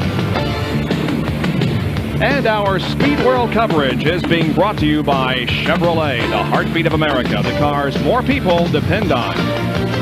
By Quaker State, the Big Q is one tough motor oil. And by Autolite Spark Plugs, guaranteed for 2 years, no matter how far you go. 235 laps completed out of 500. Darrell Waltrip is the leader of this race. He's pulled away a little bit from Mark Martin, who is second. Dale Earnhardt is third, and between Martin and Earnhardt is Rusty Wallace. This is amazing. Darrell Waltrip is just pulling away from Mark Martin. In 5 laps, he's put a half straightaway on Mark, and evidently he's got the thing hooked up. John Vernon, what's going on down there? Hey, Darrell is seeing dollar signs in his eyes. That $10,000 leading at halfway is up for grabs in about 13 laps. Darrell is telling his crew to count the laps down. He's got to get that extra money. And some food for thought, guys. When Jessica was born a few years ago, Darrell won the race at Martinsville the next weekend. So they're hoping that that happens again tonight. Ooh, so it could be deja vu all over again, huh? Yeah. We're getting close to the halfway mark. If you've entered the Gillette Halfway Challenge and you are called at home and can name the driver who wins the Gillette Halfway Challenge, you'll win a new Chevrolet Lumina. Winner in the contest at next week's Mountain Dew Southern 500. Write to Gillette Halfway Challenge, Post Office Box 2236, St. Petersburg, 337314246. You must be 18 years of age or older, and you must receive your entry by Saturday, September 5th to be eligible for next Sunday's event. Let's go down to Jerry Punch. Mark Martin is ready into his crew that he thinks he may have a miss or a skip in the engine. That was moments ago. He said, no, the car's running fine. Apparently what they've done is they've broken a header pipe. So they go into corners, you see a little bit of fire or flame beneath the car from that cracked header. You don't see it every lap, but the crew is convinced that's the skipping that Mark Martin is hearing. He has dropped back from the leader, Waltrip, but he has not been, he hasn't lost any ground to third place, Dale Earnhardt. No, right now, Earnhardt is not gaining on Martin, neither is Mark gaining on Darrell Waltrip. In fact, Martin might be pulling away from Earnhardt just a little bit. I think Harry Gann, as a matter of fact, is gaining on Dale Earnhardt. We got 7 laps to go to the halfway point. Here's a completion of 2:43. And Mark Martin, the winner at Martinsville, has had 7 top 10s in the last 8 races and has moved from 11th to 5th in NASCAR Winston Cup points in the last 7 events. Finds himself 285 behind the points leader, Bill Elliott, going in. And there is Darrell Waltrip. Well, he's just about to put $10,000 into that college fund money for his new daughter. He has 5 more laps to the halfway point and $10,000 in the Gillette Halfway Challenge. You know, Mark Martin's coming back on him now. Yes, he is gaining back a little bit right now. He's not going to be able to catch him in 5 laps for the $10,000, but he is gaining on him. The Ram Field summary.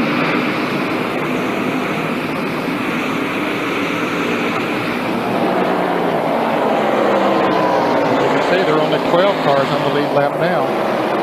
Bill Elliott, one of those, the Winston Cup points leader. Remember, Davey Allison crashed a few laps ago and is behind the wall.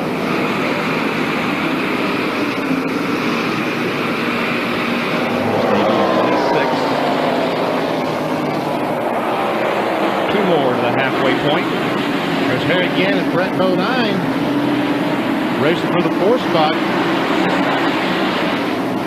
And Earnhardt right in front of these fellas, so this is actually a race for 3rd.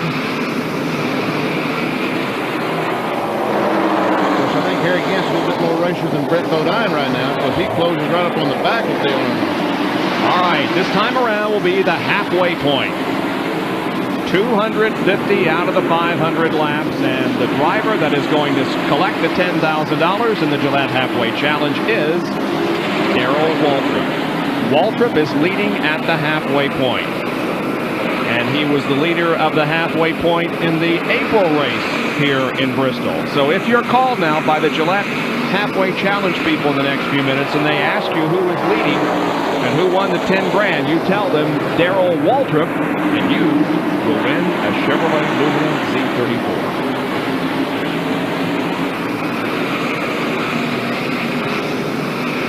again, 4th place. He's 3rd place in the points. Better season than last year when he was in 10th in the points, and now as Waltrip moves through, the slower traffic, Martin's right on the back bumper. He has caught him. Darrell might not be quite as aggressive now once he's got that $10,000 in the bank. He probably doesn't mind if Martin leads the next couple of 100 laps. That's right. As long as he can get it back with about 50 to go, he'll be content. From Dick Crickle's car, the Sneakers Ford. Darrell is overtaking Richard Petty, going by him on the outside, or about to go by him. Richard's showing some damage there on the right side. Derek Cope slid up high out of turn number 2, brushed along the wall. Well, he hit pretty good. He did hit it pretty good. That's going to bend up the suspension to render his car uncompetitive, I'm sure. Cope 17th. Here's Jerry again. Well, they are still working on Davey Allison's Haviland Ford. In fact, it's so heavily damaged, they are attaching a wrecker to the rear of the car with a chain, and they've been jerking the rear of the car trying to pull some of the frame away from the ground. Davey's still stretching the seat. He's been getting somewhat of a rough ride inside the car as they attach the wrecker and try to pull a cable and then pull the wrecker forward to try to straighten the rear frame rail. Well, while work continues on Davey Allison's car, the Winston Cup points leader is still out there in action with no damage to the car, and he is running in 12th position. Elliott is. Now, he has not led a lap tonight, so he has not picked up those 5 points. Meanwhile, Martin has passed Darrell Waltrip for the lead. There he goes. There he is.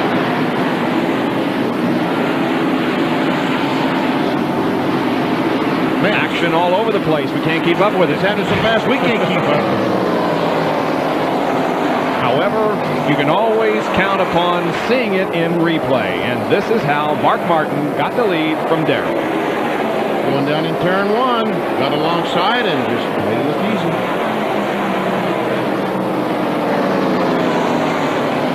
Now a good battle. Jimmy Spencer and Kyle Petty. Petty passes Jimmy Spencer and takes over the 9th position. That might be the first time we've seen Jimmy Spencer passed all day. Could be. He got a little bit high up there, Kyle. He got under him, and Spencer got a little bit squirrely coming off of that turn. Kyle just drove under and went on around. Now Spencer working on him. He said, I don't like that. I want that position back. But Kyle has run a good, steady race here tonight. So he's up there in 9th position. Bill Elliott doesn't have a scratch on that car, does he, Ned? I don't see a scratch anywhere. Looks pretty clean, the inside of it.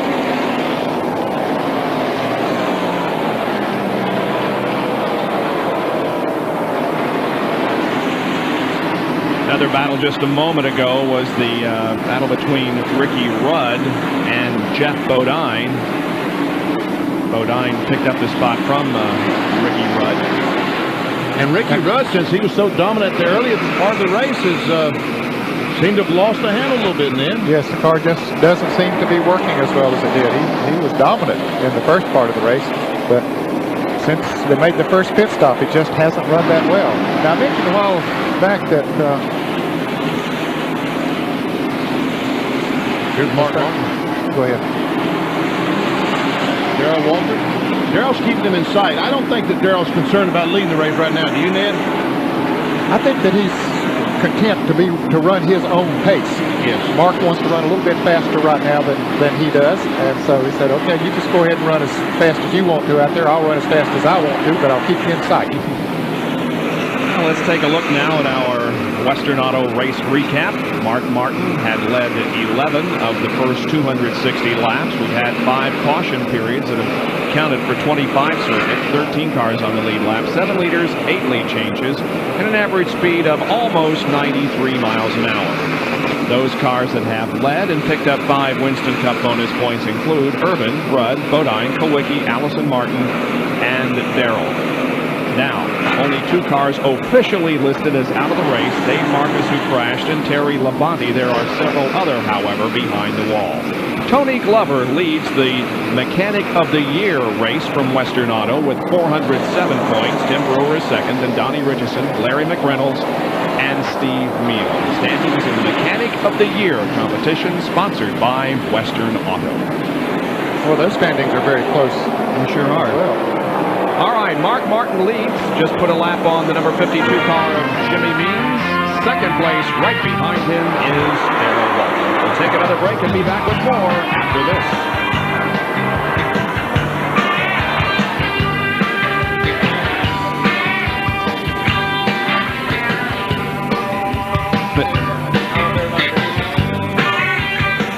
It's not important.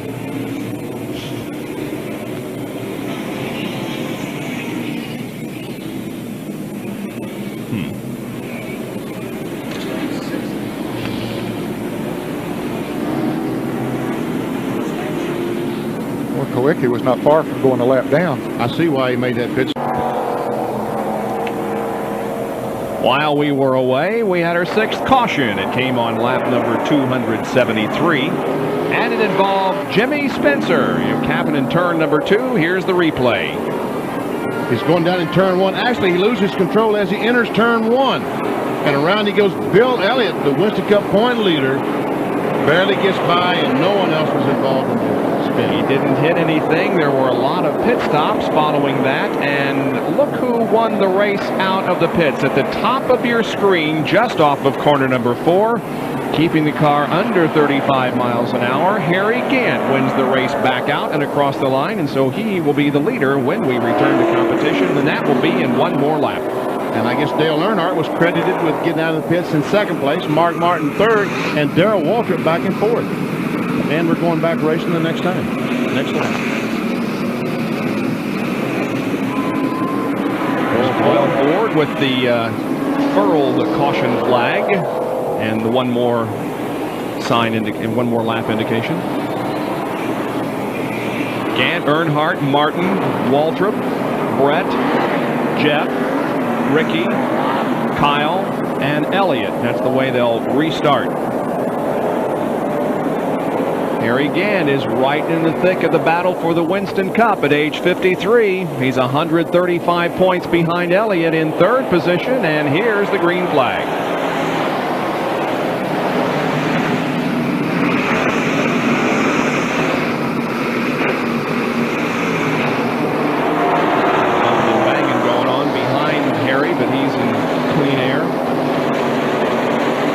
Gets himself to 5 bonus points. Of course, he did when he took the lead, but you get bonus points for even leading under the caution, so he'd already got those. But that's something that's very important now, and as the season goes on, it'll be more important for every bonus point you can pick up. He'll be doing everything he can to get one.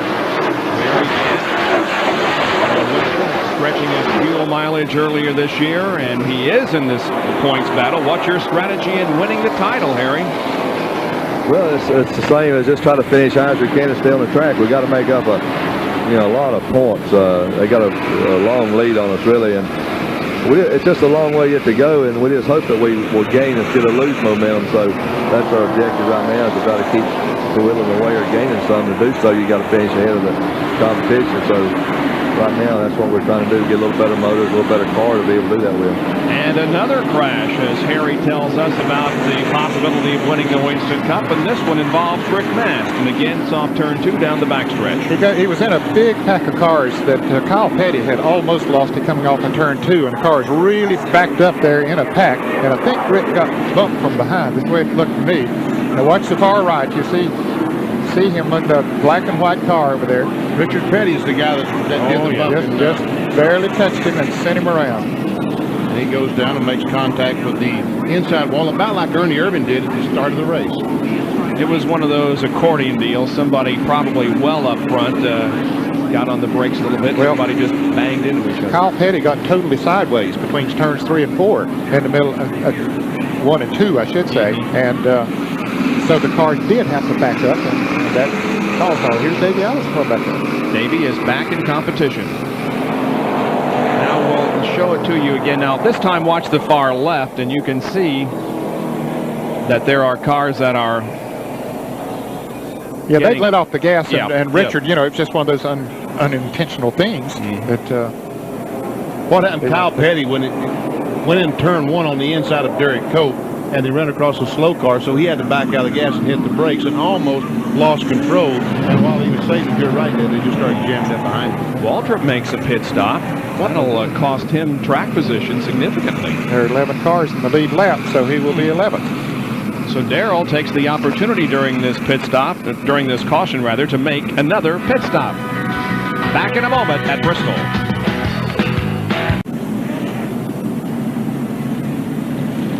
Rick Mast got out of the car under his own power. He probably will spend a few moments in the infield care center.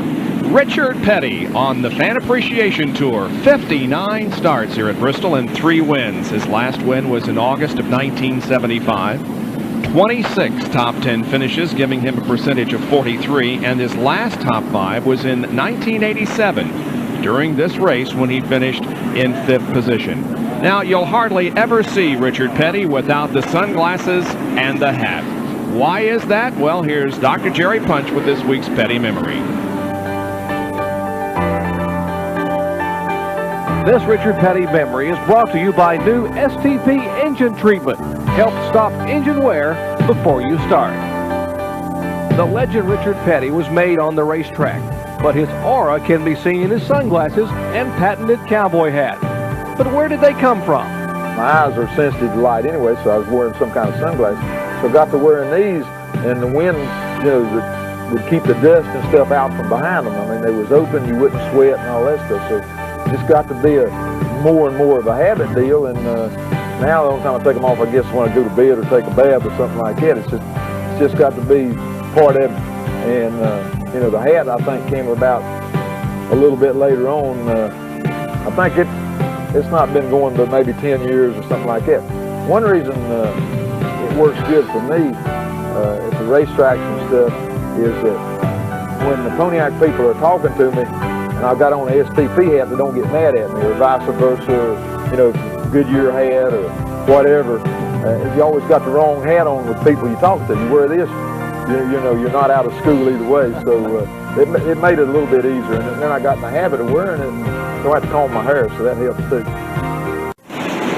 Back at Bristol International Raceway, where Harry Gant is the leader, and right now Rusty Wallace has gotten a lap back, but the man in trouble is Dale Earnhardt.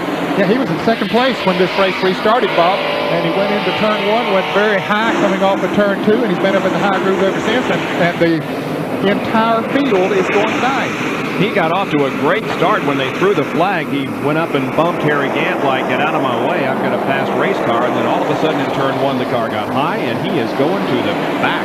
It's like he's got a cylinder that's gone or a flat tire or something. Jerry Punch is on his way down there. I'm sure he'll have a report in just a moment. Jerry Punch, you there yet? Yeah, we're here, Benny. What happened when the restart, the power steering belt and the alternator belt came off, so Earnhardt has no alternator and no power steering at all here at Bristol. Boy, if Dale Earnhardt didn't have bad luck, he'd have no luck at all this year. No, that's right. He got a pretty good run going here today. He's going a solid top 5 car. And remember when he won with no power steering here that time? Yes, I remember that. Boy, he was a tough customer. Yes. Meanwhile, up front, it is still Harry Gant. He's been banging on Rusty Wallace, trying to put a lap back on Rusty. Rusty jumped out there at the start of the race, got back in the lead lap, hoped that maybe the caution would come out. There's the second place car, Brett Bodine, car number 26. And Jeff is in 3rd position. Brett, the Bodine brothers, having a good run here tonight. Their brother Todd had an awfully good run last night. Won the first race. Yeah. And then right behind Jeff is Ricky Rudd, who set the early pace here at Bristol.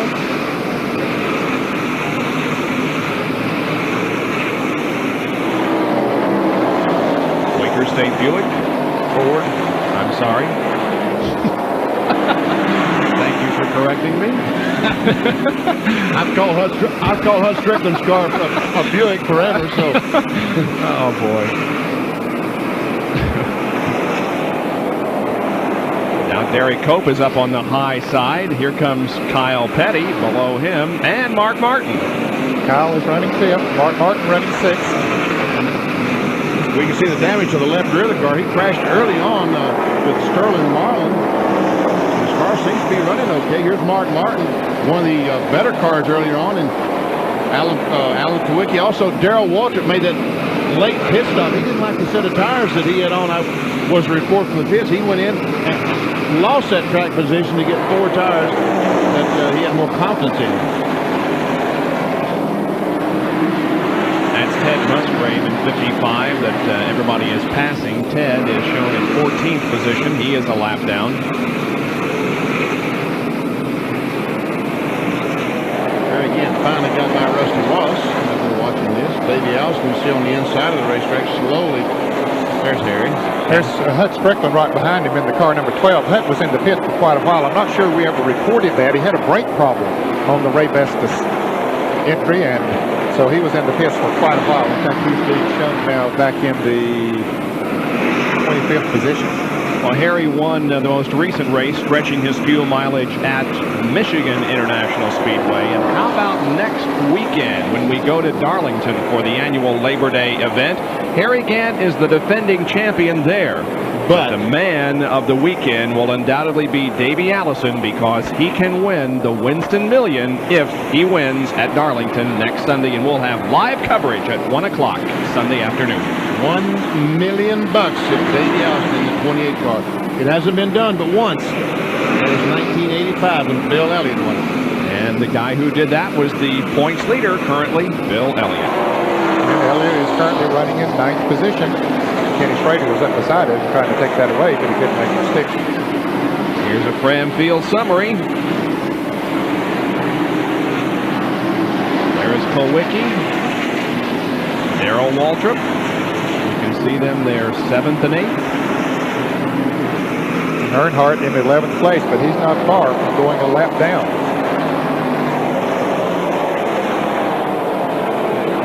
I'll tell you what, I hate to wrestle that thing for 200 laps with that power steering. Oh, man. Ernie Irvan, 157 laps down. He's back out there. Davey is also back out there. Yeah, he stayed in the car. Yeah. I thought maybe while they were stopped for that long of a period of time that Bobby Hillin might get in it, but Davey stayed in. And here's the pass for position as Waltrip takes over the 7th spot from Alan Kulwicki. You know, Ned, that's why Alan Kulwicki stayed out. Whoops. Uh-oh, 25 in the... Let's go. Oh, we have a crash in front of him is the reason everybody was slowing down. A car up against the wall. I can't see the number. It could be Ted Musgrave. It's a white car. It's either Jimmy Means or Ted Musgrave. And there's the leader coming down. And Dale Earnhardt did not get lapped. So this caution will be a break for him. No, it's Musgrave. Yeah, I thought it was. Ted Musgrave, who was running in 15th position, has made contact with the 4th turn wall. That's unusual. You don't see that Musgrave go in too much trouble. No, he's had a good record this year. But your Ray DeWitt is saying, my goodness. Pits are open. Here comes Gant, Brett, Jeff. John Kernan is there with Harry. Andy Petrie and the crew are hoping to repeat their performance in the last pit stop where they changed 4 tires, made a chassis adjustment, 21.8 seconds to give their driver Harry Gant the lead. Already the right side tires are on. Jack going under, going up, left side's going on. Looks like another very fine pit stop. You've got Harry Gant on the top of your screen, Brett Bodine on the bottom. Harry is already away, and Brett Bodine is pitting farther down pit road. He's still on. Left side's going on the Brett Bodine car. Bodine still in. Harry making his way down pit road. Remember, 35 miles an hour. Bodine is now out. But John Kernan, the guy that beat all of them out on the front pits, was Jeff Bodine. And now let's go back to the pits, Jerry Punch and Earnhardt's pits. And a big break for Dale Earnhardt, who was about to go a lap down to Harry Gant. They have put the hood back down. They put the power steering alternator belt on. You hear the crowd roaring in the second gear and pulls away. And sometimes it just pays to be lucky on the short track. Earnhardt, who had a problem early on, got a break with the caution flag. The car was beginning to sputter, and it wouldn't have lasted much longer running only on the battery. Well, let's not forget about Dale, because he is on the lead lap. Watch the top of your screen. There's Musgrave spinning. And I don't see anybody around him that would have had any contact. And this was behind Ted, and watching everybody hit the brakes. There we see Schrader running in the back of Bill Elliott, and Darrell Waltrip stopped his car, practically stopped his car anyway. The 8th caution flag of the evening for Ted Musgrave and the visit with the wall in turn number 4. Earnhardt in again. They're trying to reconnect those pins and send them back out. You want to argue about that? Yeah, I do.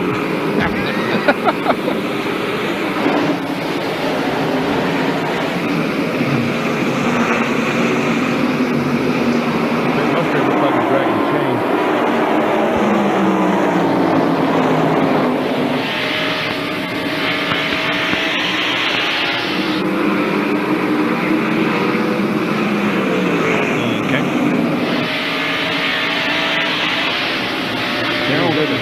Look at Harry get that fire. Whoa. No, not according to Lynn. Right.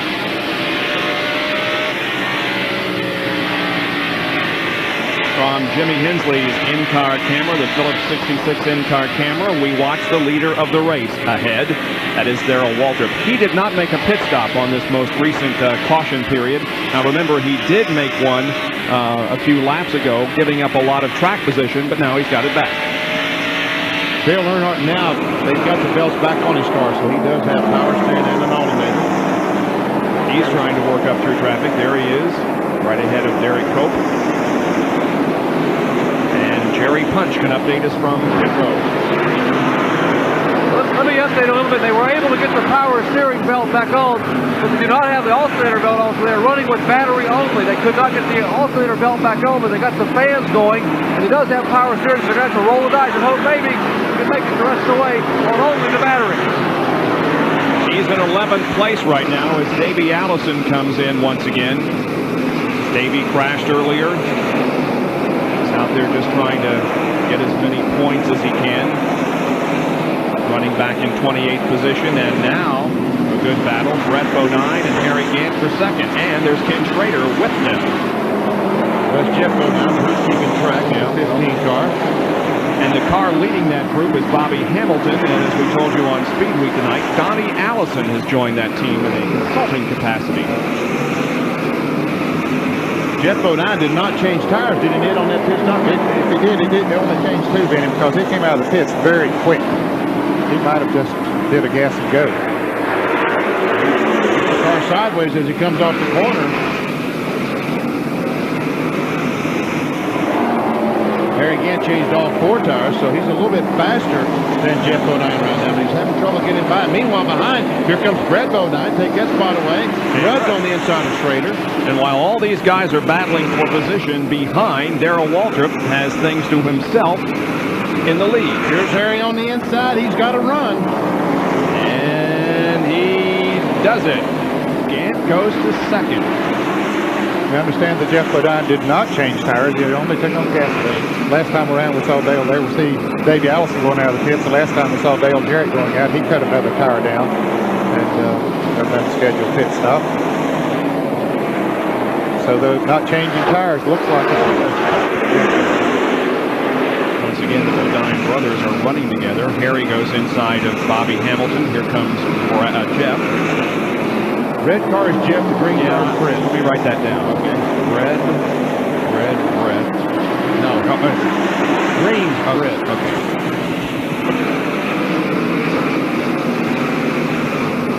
So they've got Bobby Hamilton on the outside where they want him. Got him right where they want him. Yep.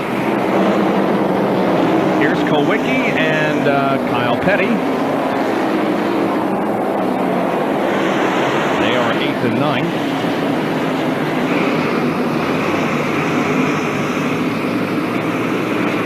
Kulwicki could finish in the top 10 net, he'd feel like he stole something tonight. Well, it's certainly not the car he won with here a year ago and in the spring. He was dominant in both of those races, especially in the spring of this year. And he just don't know if it. I assume it takes a different setup for this concrete, and especially for the radial tires than in the past, and maybe just missed it. Allen was trying to become the first driver since Dale Earnhardt to win 3 in a row. Dale did it in 87 and 88. But of all those wins, you were talking about Darrell Waltrip a little bit ago. He won like 7 in a row here at Bristol. Yep. There's the brothers going at it. The green Bodine, Brett, is on the inside of the red Bodine, Jeff. come up on Davey Allison, and Jeff might pinch Brett down on the inside of the track. Let's see what he does. He'll let him go ahead, surely. And Davey just went out of the way. No, Brett, I believe Brett catch him just a little bit coming off that corner. Yep. Boy, Davey is just having a terrible evening. Now he's shortened the car up on the front end. Caution period number 9 is upon us as Allison's car is stopped here on the main straightaway. Let's look at it again. There they are coming off of turn 4, and they come up on Davey. Davey tries to get out of the way. Well, I don't know. I don't know. It's hard to tell if he touched him or not. It was hard to tell. Maybe this angle will help. I don't think so. I don't think he touched him. I think with the spoiler, no spoiler on the back of the car, I think when he turned it, the back end just came around. Here's one more angle. Let's see if we can see. No, I don't think so. Don't believe it did. Nope. Nope. No contact. Darrell Waltrip is in. Here's John Kernan. It's a 4-tire change for Darrell Waltrip. His crew is timing Harry again, seeing that Harry was gaining a little bit faster. Remember, Harry did come in, change 4 tires on that last pit stop. Right sides are on, left sides are going on. Several cars did stay out, including Brett Bodine. Harry Gant out beats Darrell Waltrip down pit road, and Darrell is away finally. And of course, Jeff Bodine also came in. He was not doing so well with not taking on tires the last time. Again, Schrader in, Earnhardt back in. You can see his car there at the end of pit road. And Bill Elliott coming in on the backstretch.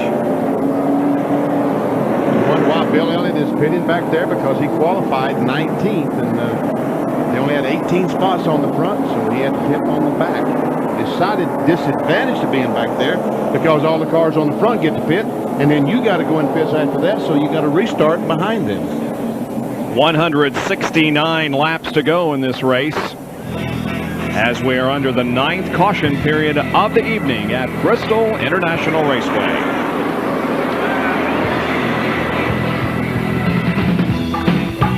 ESPN Speed World tonight at the Bud 500 at Bristol International Raceway. We're under our 9th caution. Davey Allison's car is just now being dragged off the racetrack. He is with Jerry Punch. Bobby has climbed down to the car, walking back here across the wall, getting a nice cold drink. Davey, it's been an unbelievable night for you. Well, Jerry, you know, to start with, over there in turn 3, I lost it getting in the corner and car backed in the wall. And, you know, I hate it for these guys. They've worked awful hard. We were running good. We were going to come out of here with a decent finish tonight. And I just messed up. And then we're out there riding around just trying to stay out of everybody's way. And I saw Jeff and Brett, those guys coming behind me. And I tried to move over and get out of their way coming off turn 4. I hit the apron and lost it again. I'm just having a heck of a night. Winston Million next week. Let me ask you first, is the car fixable? I don't think so this time. It pushed the oil cooler back into the left front tire, and you know, we're far enough down now that if we went back out, we wouldn't gain anything anyway. So thoughts after turn to the Winston Million coming up in Darlington. Well, I think I'm gonna go home and regroup and get with these guys, you know, and try to figure out what it's going to take to get myself back going again, because you know, I was off a little bit tonight, and I made the mistakes. I got to go get better. Davey Allison able to smile even through adversity here at Bristol. Gentlemen. Davey Allison, quite a competitor. He showed it on more than one occasion. His race here at Bristol tonight is over. Back in a moment.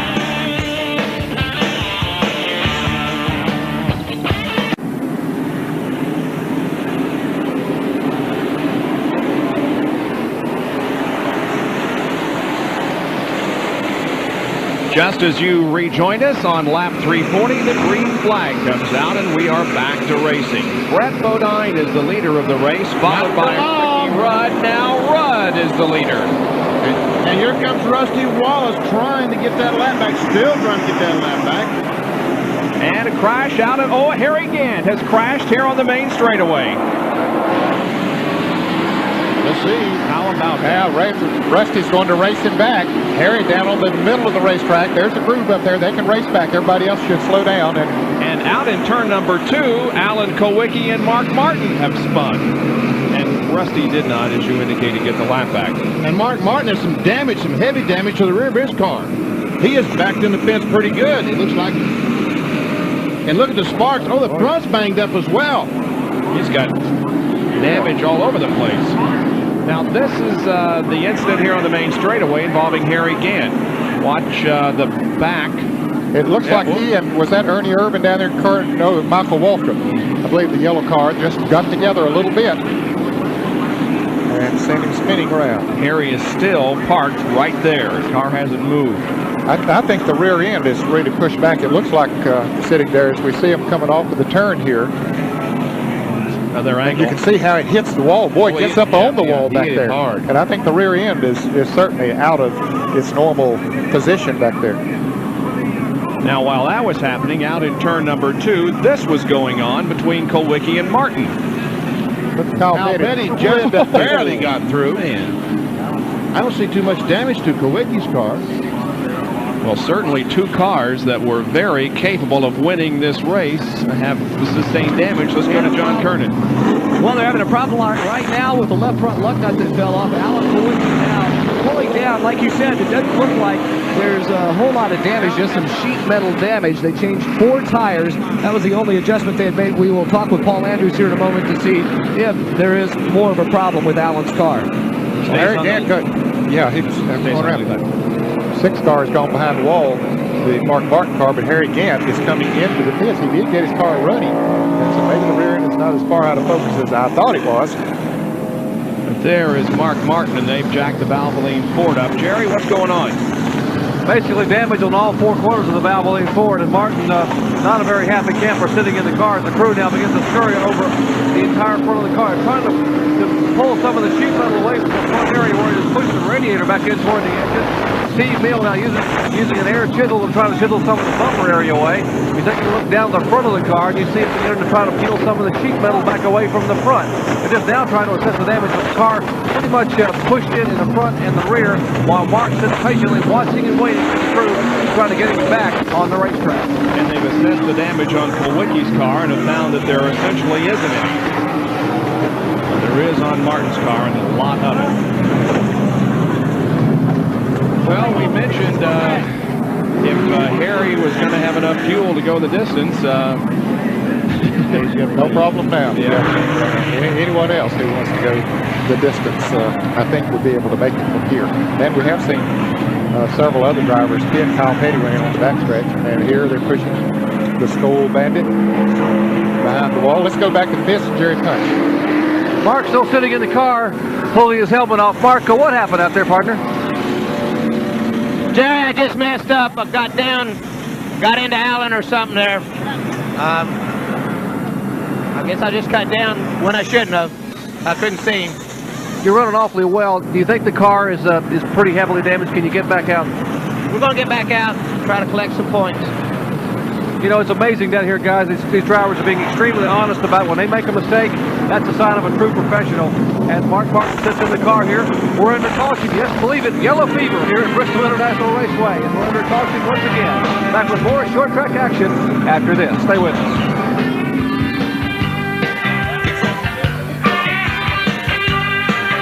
The points 135 behind Bill Elliott. And he was taking the time on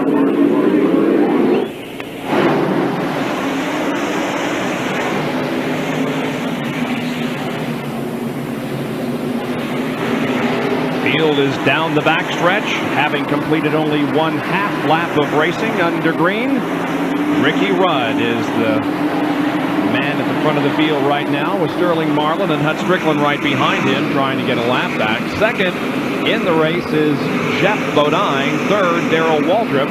In 4th position is Dale Earnhardt, and then Schrader. And John Kernan is with Harry Gant. Well, Harry has climbed out of the Skull Bandit Oldsmobile. Harry, a lot of damage, got some new trailing arms out there. What happened? Well, lap car running the side of me going through the corner. They've been pretty tough all night. How tough is the... It seems that you guys can have no problem. It seems like you guys can have no problem racing with each other. How was the track? It seems okay. Our car run real good. The Skull team has done a super job with the car. We're just kind of laying back, waiting to license. Well, there's Harry Gant. The crew is going to work on the car. They're going to replace the trailing arms and try and get him back out to run for points, because he was 3rd in points heading into the race tonight. Well, we've already seen Davey Allison in trouble. Harry Gant Mark Martin, 5th in points, is behind the wall, so it is not going to be a fight for at the front of the NASCAR Winston Cup point standings, with the possible exception of Bill Elliott, and he has hung right in there. Yep, Bill just hanging right in there, currently running in, what, 9th position? Yep, and we'll show you the Ram field summary and give you an indication exactly where everyone's running. There you can see Elliott 9th. And Kowicki on the lead lap. Yep, and Kowicki is 8th. So that's the only 2 cars in the top 5 that's having any kind of night at all. Watching the battle for 2nd position between Jeff and Darrell. Less than 150 laps to go. By the way, I want to take this opportunity to say, oh, here comes Walter on the inside. A very special hello to a longtime Winston Cup competitor, Tommy Gale. Dick Maycall said he's in the hospital up in Pennsylvania. So, Tom, if you're listening, get out there soon and see us. Yeah, take care, buddy. And we also want to pay special thanks as Walter did get the position, 2nd from Jeff Bodine. We want to thank 38 Special for their help in putting our Open together for the show. We know they're watching. They're big race fans down in Key West, Florida. Hutch Strickland off the pace slow going down the back straightaway in the Revestis Chevrolet. And he went off the pace right in front of Darrell Walton. They started off the turn 2. Hut got out of the way pretty quickly. Walton had to go very high to get around him. Darrell's dragging something. Well, is he dragging something there? Well, I noticed a moment ago he certainly some sparks coming out of the car there a moment ago, but I think that's a piece of aluminum in the left rear of that car that he's dragging. That's the, he's dragging a piece of aluminum or something on the left rear. A little bit earlier he'd been hit in that. You can see the left rear quarter panel behind the wheel there that bent up a little bit. Our congratulations to Chester Klein from Winsboro, North Carolina, today's winner of the beautiful Chevrolet Lumina, the Gillette Halfway Challenge. He named Darrell Waltrip as the leader at the halfway point. If you want to enter the contest for next week's Mountain Dew Southern 500 at Darlington, write to Gillette Halfway Challenge, Post Office Box 2246, St. Petersburg, Florida 33731, 2246. You got to be 18 or over, and we must receive your entry by Saturday, September the 5th to be eligible for next week's Gillette Halfway Challenge. Tune in at 1 o'clock next Sunday for the Mountain Dew Southern 500. There's a 7 car out in Kowicki trying to get by Kyle Petty. He makes the pass. Takes that spot away from the mellow yellow Pontiac. You're looking at 4 positions there. Ken Schrader currently in the 5th position. Then Brett Bodine is 6th. Alan Kowicki and then Kyle Petty. All racing. Bill Elliott right behind them in the Budweiser Ford. 5th through 9th.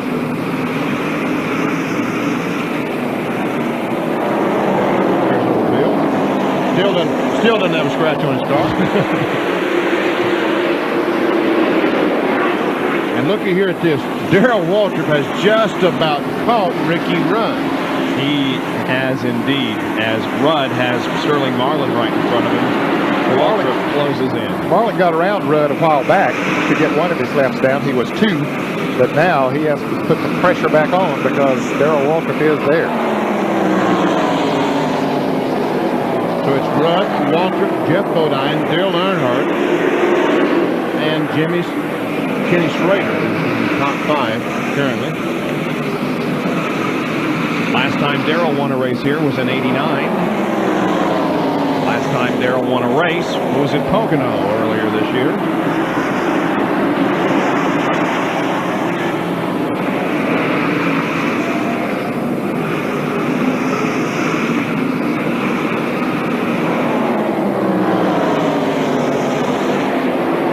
He was running that high groove earlier in the race and now doesn't seem to like it. No, his car's not working up there nearly as well, but it's working on the inside. Yes, it is. There's Waltrip, and he takes the lead. And Kyle Petty's slow. Did he and Rusty get together coming off turn 4? No, he seems to be back up to speed now, but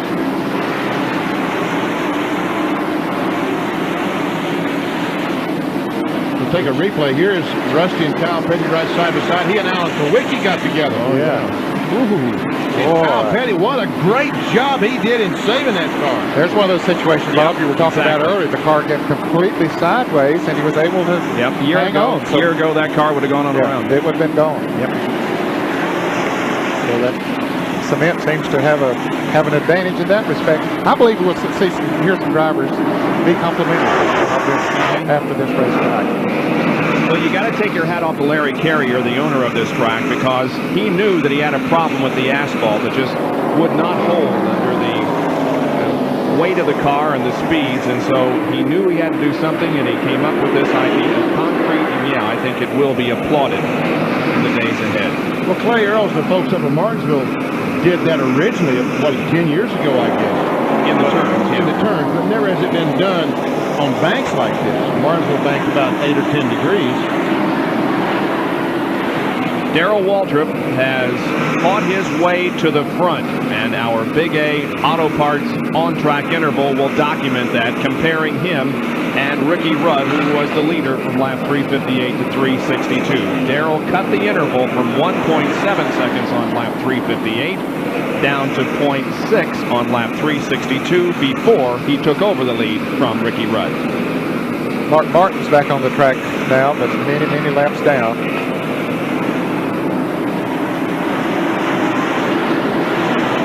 There is Mark Martin. A lot of damage on all four corners of that car, but Mark is out there trying to complete as many laps as he possibly can. We're 374 laps into the 500 lap Bud 500 at Bristol.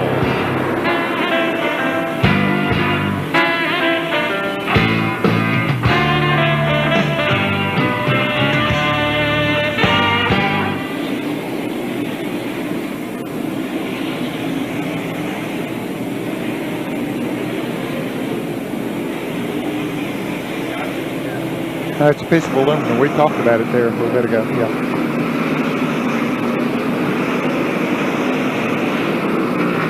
Jeff Bodine not doing too shabby.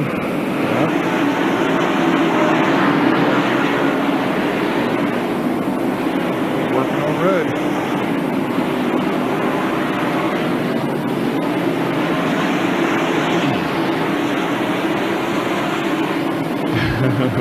That's unbelievable. The engine's coming from the same place. But did Rudd stop on that last crossing? Probably be 20 laps short. Not getting that good mileage.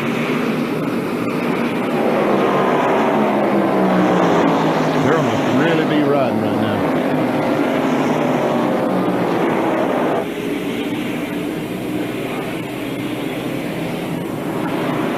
Okay.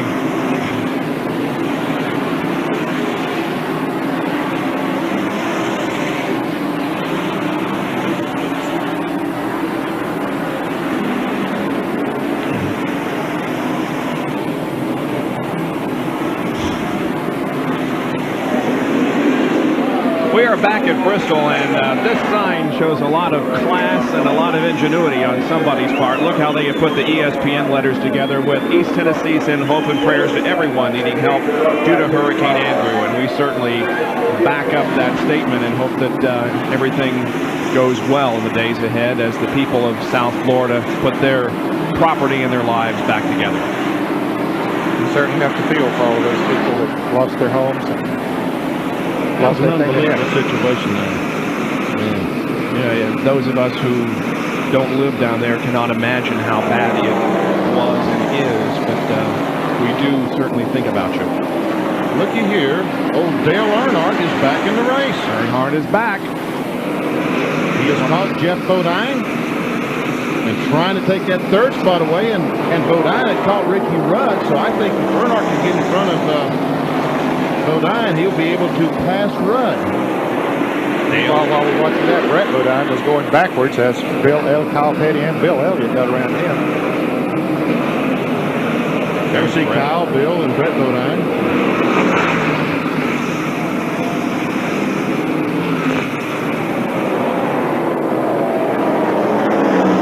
Points leader Bill Elliott and Brett Bodine. Elliott's in 8th place, so good top 10 finish. Yep, he's going to extend the points lead even further over Davey after this race. Allison is out. Finished 29th unofficially, and if the race ended right now, There will be a 94-point spread between the two as we go to Darlington and the Mountain Dew Southern 500 next Sunday afternoon. But Bill has moved into 8th now once he moved around Brett Bodine, so that would add 4 more points to him, so it would be 98 points.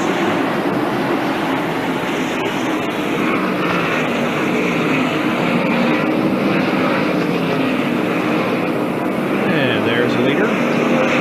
It looks like Darrell Waltrip is really riding right now, just taking it easy.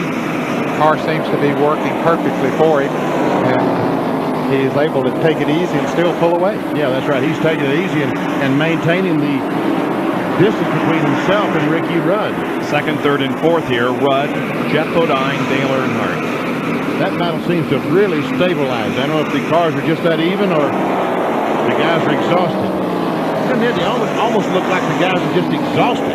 Well, they got to be tired, but I'm sure as many caution flags as we've had here tonight, that has helped them tremendously. Yep, they have had a chance to relax on occasion. And they only have a little over 100 laps to go now. 391 on the board.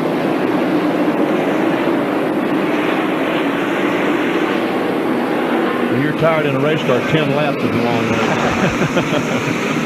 I'm surprised that we still have 9 cars in the lead lap this deep into the race. 21 car of Morgan Shepherd has had an up and down evening. He currently runs in 14th position, 2 laps down. Dick Trickle has also had an up and down evening. He's in 26th position and is numerous laps down and is still carrying our Ford telemetry. He's still running 128 miles an hour. Not bad. No, not bad at all. And that's, is that Musgrave in front of him with the rear end tore up? Yeah, I think it is. Tore up so bad you can't see. Yeah, it is. Yeah. Head had to spend a good bit of time in the pits after he hit the wall, so he's a number of laps down himself. In fact, he's in 22nd position, some 22 laps behind the leader. Jimmy Hensley still running, carrying our Phillips 66 in-car camera. Jimmy is, let's see if we can find him. 10th, yeah. He's just 1 lap down. Not a bad run. No.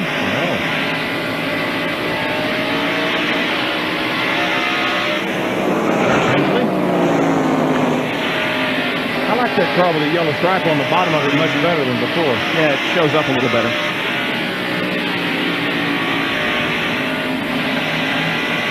Another Napa Field summary. Boy, they sure don't look like 36-degree banking when you're going that speed. They look flat as they can be. And from the race, inside a race car, they look flat as well, Bob. Yes, they do. I remember Daytona.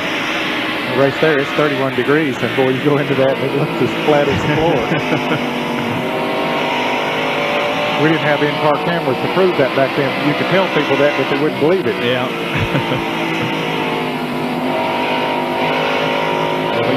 You drove here, I would imagine, when they were 22 degrees. Yes, yes. It was banked its current degree after I quit racing. And thought 22 degrees was pretty high back for a half-a-mile track. There's the second place car, Ricky Rudd. Jeff Bodine is third, and Earnhardt trying to get alongside.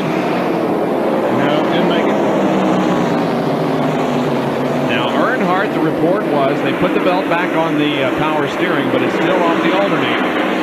Well, they went back in again. They might have. Maybe they did. I don't know. I really don't know if they've got a belt on the alternator or not. 400 laps complete. And you ask why do they need an alternator? That's to keep the battery full of juice to run the fans, the pumps, the cooler rear end, the transmission. Also, the ignition requires a tremendous amount of juice from the battery. And Jerry says that they're only got power steering back, but they don't have the alternator back. So you're right, it's draining a lot of power off of that battery. Second, third, fourth. Rudd is second. Jeff Bodine third. He can finish there, as you can see, equal his best finish of the year. Yep, Jeff has not won one this year yet. Now they move around Richard Petty. Richard is 16th. his final performance at the Bristol High Banks.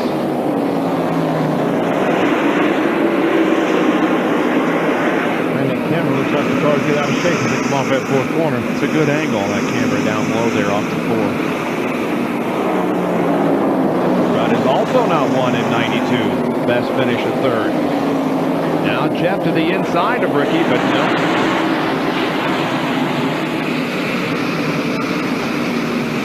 It's a good little battle. It's been that way for several laps now. It's a great battle.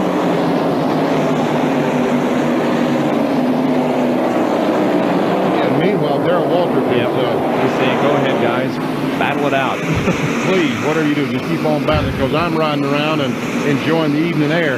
And he's got about a full straightaway advantage now on second place. We have no traffic at the moment. Just ride easy.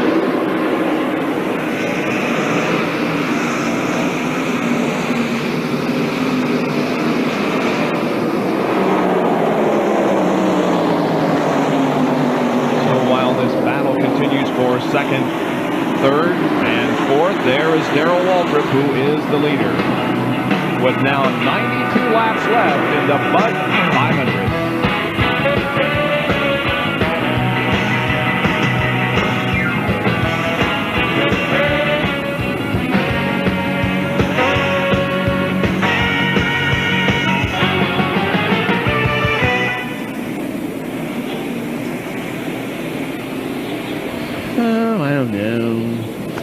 Hey, guys down the pits, is there any word about fatigue down there in the drivers? Come back, Vinny. I couldn't hear you. Yeah, what? Is there any word down there about driver fatigue? I haven't heard anything. I haven't heard anything either. Okay. In fact, I've heard the track apparently feels pretty smooth to some of these guys in the last little bit. I asked Dave, he said, hey, it felt pretty smooth to him. Except when he was spinning sideways. Yeah. A couple of cars out there that look like the drivers are pretty gone.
Just continues to circulate, putting a lap there on his brother Michael. He leads the Bud 500 at Bristol Raceway in Tennessee. 416 laps have been completed. Back to second place, and you can see that there's quite a bit of racetrack between first and second. There is Ricky Rudd, followed closely by Jeff Bodine and then Dale Earnhardt. And Jerry Punch has a comment on Rudd's strength. You know, in the past few years, a number of drivers have really gotten involved with serious exercise and conditioning programs. One of those is Ricky Rudd. He said, you know, where it really pays off is the last 400 laps at a racetrack like Bristol. That's when everyone else gets real tired, and you're in shape, and you've got a shot at possibly stealing a win because you work out and you're in great physical condition. And this could pay off in his last 85 laps for Rudd tonight. We've talked all race long about how physically demanding this racetrack is, and you gotta be healthy as far as physical conditioning is concerned to withstand all the punishment. Another guy is Darrell Waltrip. You know, he said he did not realize how bad out of shape he was until he broke his leg. And he started doing the therapy for the broken leg, and he discovered, hey, I am really out of shape. And he has, since then, started a training program, and he is much stronger now than he was a year ago, a little over a year ago. Yep, in I guess it was 2 years ago he broke his leg. It was last July he skipped in Talladega. So it's 2 years ago that he's been training and getting with the weights and eating right and doing the things that you got to do to run a 500-lap race at Bristol. Right now, Darrell enjoys a 5.5-second lead over Ricky Rudd. It stayed that way for about 4 or 5 laps now. By the way, Benny, are you still on your seafood diet? Yeah. You see food and you just can't resist it. Everything I see, I eat. That's right.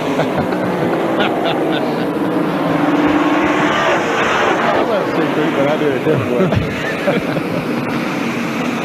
Jared Mudge?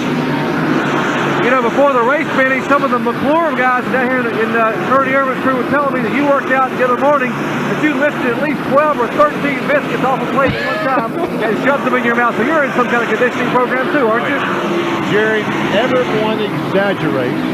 I only ate 6 biscuits. I mean, Larry McClure's mother invited me over for breakfast the other morning. Oh, boy. How could I? Hetty May invited me over. I had 6 biscuits, a couple eggs, and some sausage, and it was wonderful. Man, oh, man. Brett Bodine was leading at one point, ran up in the top 5 for a long time, and now goes a lap down. Brett Bodine loses a lap. He is in 9th position, so that means now that 8 cars are on the lead lap.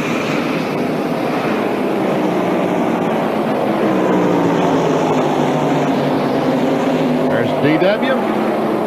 The attrition really hasn't been that bad tonight compared to last night's Grand National race. 8 cars on the lead lap. Ned talked about that a moment ago, and there was horror stories. We talked about the lead car being 3 laps in front of the second place car. And there we see Brett Bodine still on the race. Bobby Hamilton still running well, the Country Time Oldsmobile. Bobby Hamilton is currently shown in the 21st position. Right behind him is the 21 car of Morgan Shepherd. He is 14th. There's Harry Gant right down on the inside of Morgan, going back straight and back out on the racetrack. And it's been a long time in the pit area. Michael Walter, Pennzoil Pontiac, had to go to a backup car. He's currently running 15th. He's 3 laps down. Jimmy Means, the Taco Bell Pontiac.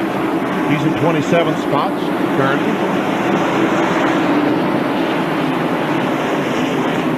And Ernie Irvin, who is many laps down as a result of a spin early in the race in the Kodak Film Chevrolet, just out there riding, trying to get as many points as he can.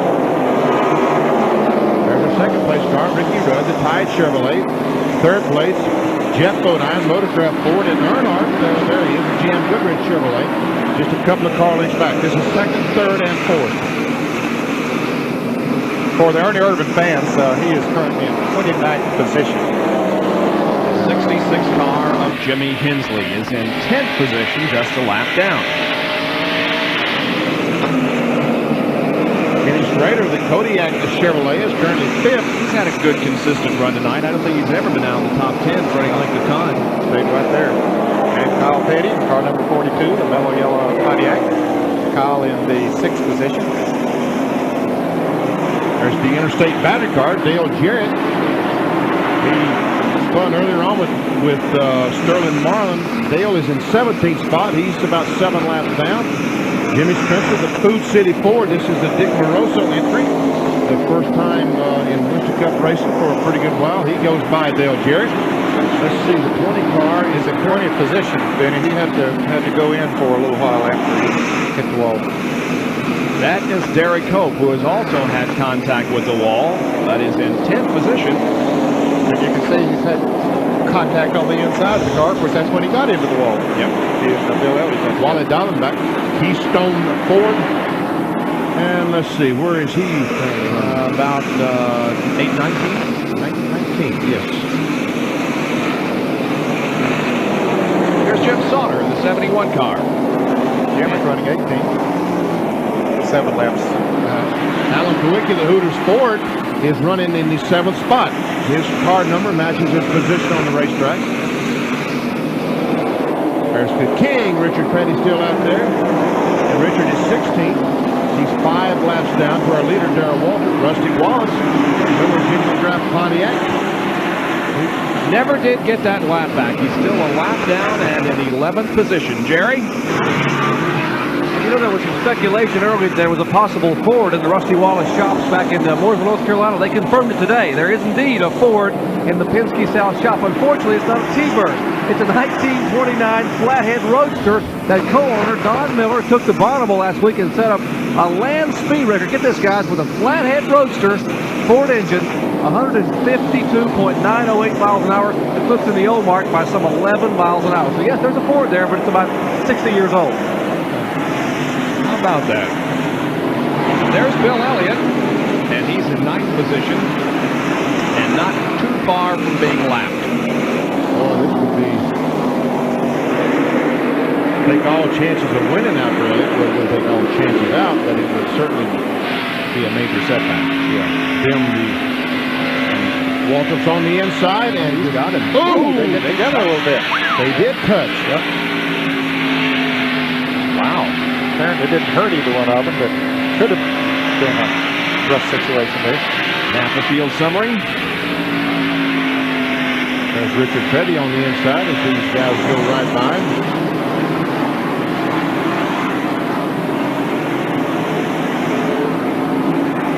Doesn't look like Darrell was hurt. We'll keep our eye on him. I think he thought he had Bill cleared coming off of the turn, and he just slid right back up into the groove, and Bill still had the front end of his Ford up there.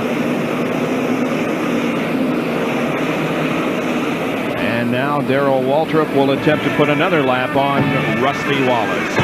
We'll be back with more live coverage of the Bud 500 from Bristol International Raceway.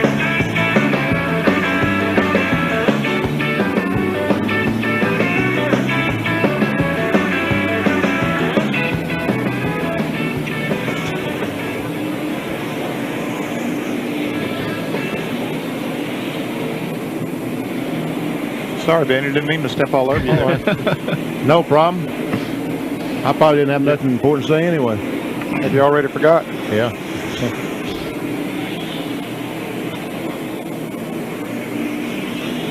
What do you think a while ago? Don't you think what it looks like? Hey guys, I just wanted to get that story in about the Flathead Ford. Don Miller says, yeah, I want to confirm there's a Ford in our shop because they have a little fun with it, but that's a true story. He is so proud of that record for a Flathead Ford to go 100 and almost 155 miles an hour. So getting that home was pretty important. He's been awfully good to us over the years. Starting with the track backs there.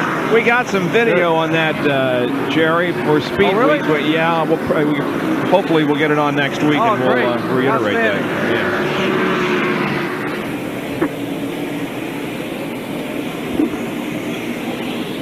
Ooh, Earnhardt got a little bit loose.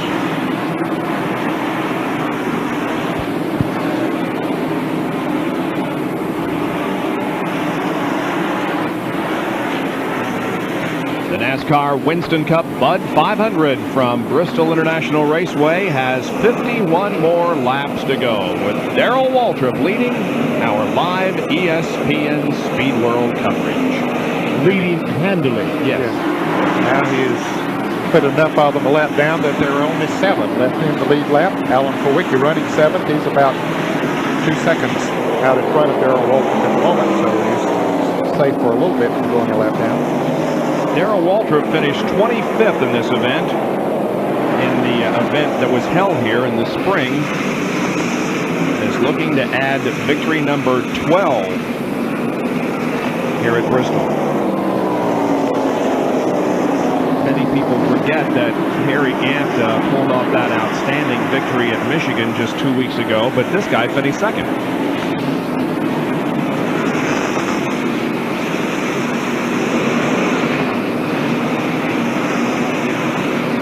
King Richard Petty, 16th, 6 laps to the rear of the field, but hanging in there on what was otherwise a very rough and demanding racetrack, at least at the beginning of this event. Yes, he is hanging in there, Bob, and you know, he's 55 years old. It's got to be tough on him running out there in this kind of a racetrack. And we talked to him yesterday about, does he have a better race car than he is a driver right now? Well, I think that the boys have really done a super job on the cars. The motors and stuff are just getting better and better, and the whole team, pit stops, all that stuff. I think they're getting better, and I'm going the other way. You know, I don't think that that I'm near as capable of driving a race car as what I used to be. You know, it's not that I'm not capable of driving it. my focus is so much different now than what it used to be. So even when I'm running a race, I think I'm completely focusing, but I know I'm not. I don't know really how to explain the deal. I guess that what I've been trying to do this year is trying to stay out of trouble is one thing, but I'm trying to enjoy what I'm doing. I mean, if I get to race with somebody and I can do it pretty comfortable, I race with them. If I'm gonna have to strain too much, I sort of let them go. I'm not as competitive. I guess that's what it winds up being. The bottom line, I think the team is probably the best it's been the last 4 or 5 years, and the driver's probably the worst it's been, so it's still showing up to be about the same.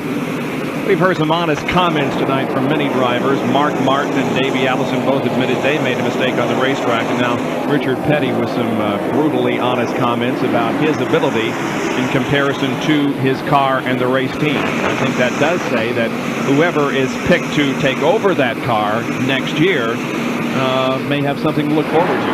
I think they have a good team. They are definitely coming back and are running much better. He's qualifying better this year, although he didn't qualify that good for this particular race, but he's had some good qualifying runs this year and has had some good runs at several racetracks. So yes, I think the team is a good team. Jerry Punch with another comment on the current leader of the race, Darrell Waltrip. Before I comment, we might congratulate Jake Elder on being named the Western Auto Mechanic of the race here. He's the crew chief for Darrell Waltrip, and what a job they have done here. Now, by their calculations, they may be 1 or 2 laps short. It's going to be very, very close. Talking about the car number 17 of Darrell Waltrip on fuel. They have told Darrell, they've given him the figures, let him make a decision. Darrell said, I'm going to try to conserve as much fuel as I can. They also know that the 5 car and the 15 car cannot make it. Both will have to come in with about 12 to 14 laps to go. So it's up to Darrell Waltrip to be able to save enough fuel to win it here at Bristol. That's interesting. I would have thought that most of them could have gone, but they do use a lot of fuel on this racetrack. They turn those in a lot of RPM. There are 38 laps to go. So this race is not over yet, despite the fact that Darrell has a commanding lead at this point. He has to have to stop for fuel. That means that someone has to go all the way, because he's got a half a lap. And if they all have to stop, he should be able to comfortably stop and put in a splash of fuel and go on. I would think that he would get as far as anyone else on fuel. Look at the second place battle is heating up again. This is Morgan Shepherd's car right behind him. Ricky Rudd, Jeff Bodine, also Dale Earnhardt. Right behind this battle is the 66 car of Jimmy Hensley, and we'll watch now this 3-car battle for position up front. Well, we had that trio covered there, didn't we? From the front and the rear. That's right. Now Jeff passes Morgan. Here comes Dale. In the meantime, Kenny Slater has just about caught this group of cars. He was about a half a straightaway behind, and he's now only a couple of car lengths behind. I thought he was. Yeah, he is. He's right behind Hensley.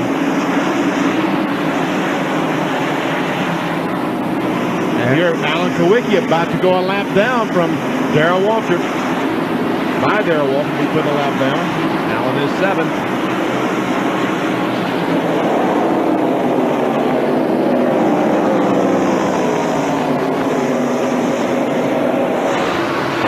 So the Tide crew gets ready for a possible pit stop by Ricky Rudd. What they were doing there was getting their squirt can full of gasoline so they can squirt some gas in the carburetor if the 5-car runs out. Okay. Ricky Rudd himself will make the decision as to whether he will come in for a fuel stop or try to go the distance. We're 30 laps from the end of the Bud 500.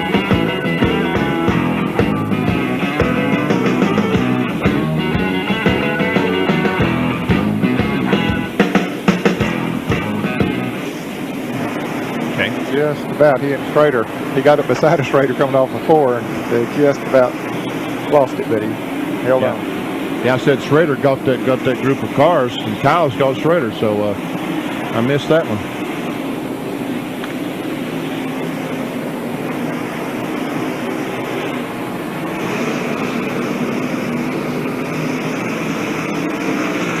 Man, Darrell's getting up off that corner, ain't he? Sure is. That car's hooked up.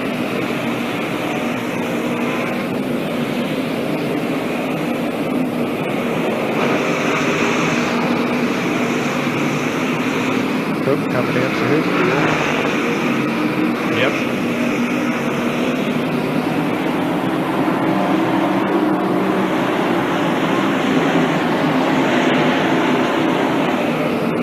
Not much we can do except just watch this fuel battle. There's only...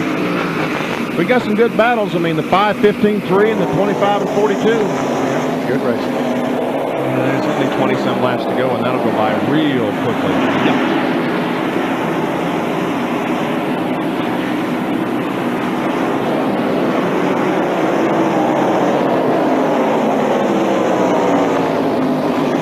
Just about 10:30 Eastern Time, and you're watching live coverage of the ESPN Speed World Bud 500 NASCAR Winston Cup race from Bristol International Raceway. The leader is Darrell Waltrip in car number 17, and there are 24 laps to go in this event. Second place is Ricky Rudd in car number 5. And he is 11 3/10 seconds behind, so Darrell continues to stretch his lead. And that much interval on the racetrack. Right behind Ricky is the third place car of Jeff Bodine, followed by Dale Earnhardt, who is in 4th. And the white car, Kenny Schrader, is in 5th, and Kyle Petty right on Schrader's bumper in 6th. We do have some good battles on the racetrack, and the question is, how will the fuel mileage go? The word is that Rudd and Bodine and Earnhardt are all going to have to stop for fuel because they can't make it to the end. The question is, can Waltrip make it to the end?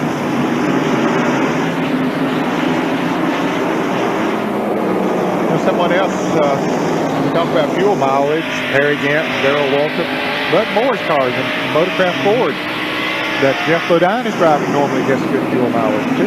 Yep. And 20 laps to go. Up there in 4th place. 20 more laps.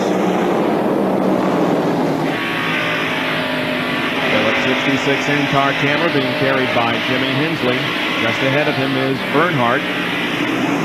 You know, it looks like Hensley's outrunning this group here the last few laps because we saw this picture about 15, 20 laps ago. He was a couple car lengths further back. Jimmy's right there with him. Jimmy having a good run. Yep. Place. Going to have his first top 10 finish if all goes as it is right now. He is running 10th. His best finish of the year so far has been a 13th at Martinsville. John Curtin has a report on Ken Schrader. Hey guys, you all talking about the top 4. 5th place Kenny Schrader may not have to stop. It's going to be very, very close. But what else are they going to do? They're going to stay out there, see if they can go the distance and maybe pull out a win if Waltrip indeed does have to stop a few laps short. I forgot about Schrader. He does get some great miles now. Earnhardt closes up right on the back bumper of Jeff Bodine. Kyle Petty is... What's Kyle dragging? Oh, he's bottoming out or dragging something, sending up a lot of sparks there in the first turn. Didn't drag anything going in 3. I think he just got his wheels down on the pavement there for a little bit and it bottomed out with him. I guess you're right because we didn't see anything that time. He has really been working on Kenny Schrader. And he is about to... I thought he was going to... Try it again. He got out. Here's Rudd coming in for his fuel. Jerry Punch is right there. Last time by, he said it's starting to sputter. It's going to sputter. I'm coming in. So they jumped over the wall. Here's the nice Chevrolet. They don't want to kill the engine. You hear him revving the engine. They can't get the gas in. Now they finally got the nozzle in, and he is gone. 4.3 seconds he's away. Going very, very slowly down pit road, however. Now he begins to accelerate. That was slower than he could have gone down pit road. There is Waltrip passing by. Here comes Jeff Bodine in for a pit stop. Relinquishing 3rd position, Jerry. And the Motorcraft crew will try to put at least a dash of fuel in Bodine's Ford Thunderbird. He's very gently moving the car down pit road. Remember, 35 miles an hour, but he is in a hurry. Headed back to turn 1, likewise in 4.3 seconds. That's going to move Earnhardt up to 2nd place right now. And we have 11 laps to go. Well, now, Earnhardt has never been a gas mileage. Oh! Earnhardt went in on the apron of the racetrack and almost ricocheted off the 26 car. I don't think there was any contact there, but Earnhardt drove the thing way down on the flat of the racetrack. Some heads-up driving by Brett Bodine just to move up the racetrack and give him the room that he needed to dash into. Less than 10 laps to go now for Darrell Waltrip.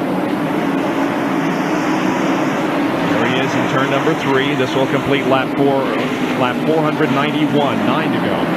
And Jeff Bodine ended up with about a straightaway lead on Ricky Rudd in that fuel stop exchange. They both went in, spent about the same time, and Jeff really got in and out the pits very quick. Waltrip still with a very comfortable advantage with 8 laps to go now. However, his team is there with the gas can if they need it. They're ready. They've got it ready. Dragging from the left rear of the car. He's been that way for 150 laps or so. Time, yeah. Just peaceable. No problem with it, though.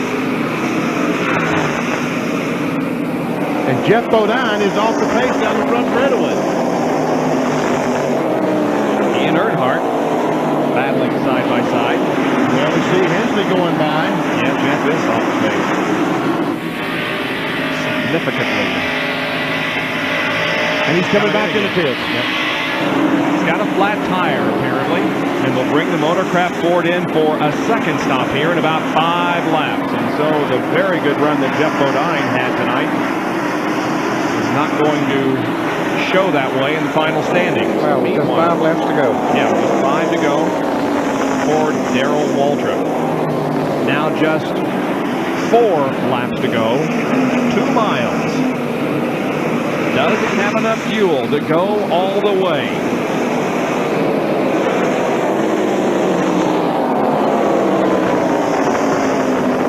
I'll bet he'll make it.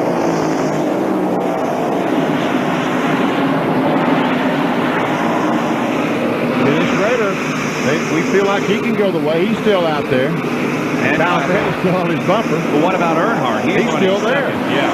He's still there. He hasn't went in the pits yet. 2 laps to go for Darrell Waltrip. Next time around, be the white flag. And Darrell will have his second win of 1992. Going with his victory at Pocono. It'll be his 12th victory at Bristol International Raceway and his 7th win in the fall race, the night race. White flag is out. He's on his final lap. Less than a half mile to go now.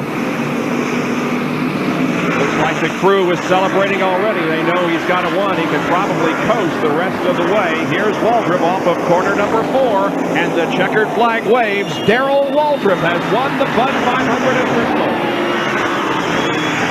Jay Gelder, the mechanic of the race, works his magic, takes Darrell to the victory. Second position goes to Dale Earnhardt. Third was Schrader. Fourth, Kyle Petty. And in 5th position was, I believe, Alan Kowicki. Was it Kowicki? Alan Kowicki finished 5th. Bill Elliott was 6th. So he will definitely add to his points lead over Davey Allison, Gant, and the others. Darrell Waltrip pulls his car to the Union 76 flag. And let's go down to pit road. Oh, very, very happy crew right here. Jake Elder getting congratulations all around. Well, Jake, not a bad night for you, mechanic of the race. You also win the race, a good running car. It wasn't just fuel mileage tonight that won it for you guys. That's a good race tonight, and I'm glad to see Darrell win a race like this. The whole crew, too. They done a good job. Everybody done a good job tonight. You guys apparently found something early on where you can work in that high groove. Was that the game plan going in here, that you figured you'd get up there and run as well as you did? Well, yeah, we've been working on that all week up here. We can run high or low. It seemed like he could run a little bit better high and a good low. Yeah, you see the big smile on Jake Elder. We'll let you go to victory lane now to visit with a very happy Darrell Waltrip. And it's Suitcase's first win as a crew chief since 1986 and his 53rd as a crew chief in NASCAR Winston Cup competition. Darrell Waltrip wins at Bristol. We'll be right back.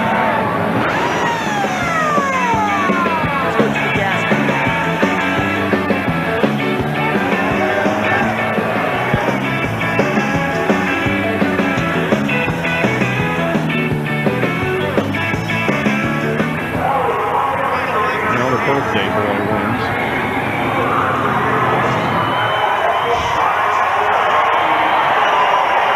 He'll blow that here.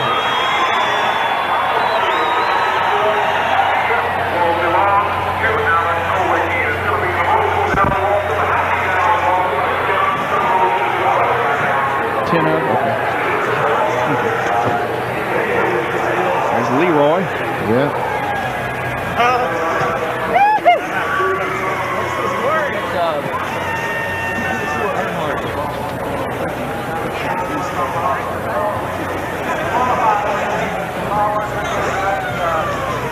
New Papa brings her home.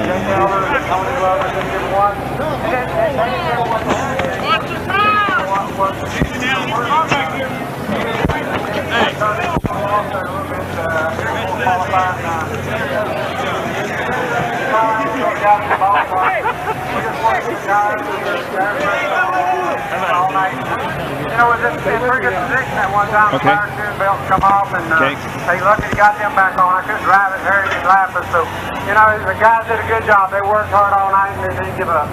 How about this? Yep. Okay. Okay. Yes! Yes! Go talk to Jerry. I got him, dog. I wish you'd show some more. Yeah, one more time. Give me some.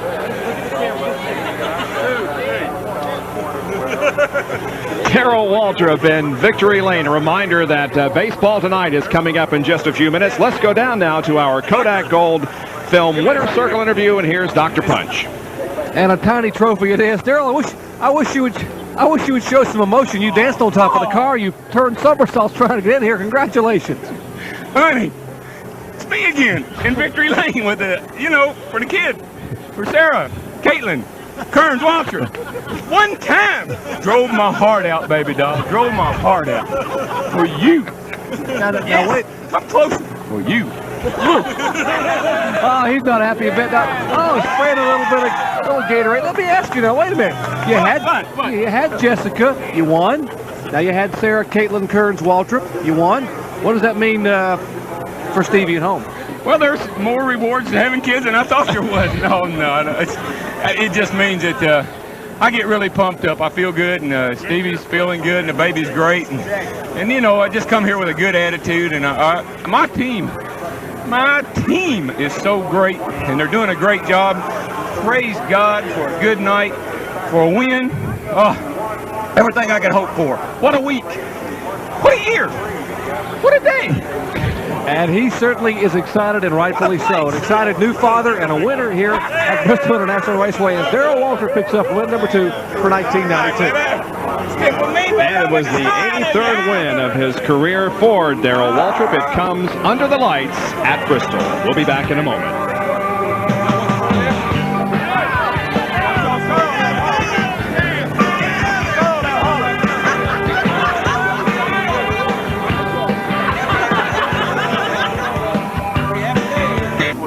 Well, here are the unofficial results of the NASCAR Bud 500 here at Bristol. And while we look at the unofficial rundown, we'll remind you that baseball tonight is coming up in just a few moments with Tom Mees. He'll have all the details of David Cohn's first day with the Toronto Blue Jays, and of course all the action from the world of baseball tonight.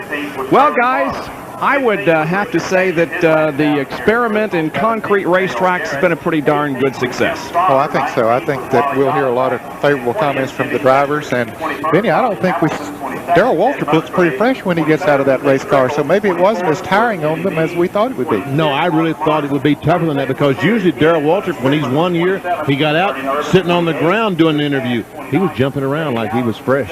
Here are the points. Bill Elliott now has a 109-point advantage over Davey Allison, and the top 5, Kowicki, by the way, moves back into 3rd. The top 5 are separated by 342 as we head for the Mountain Dew Southern 500 next Sunday.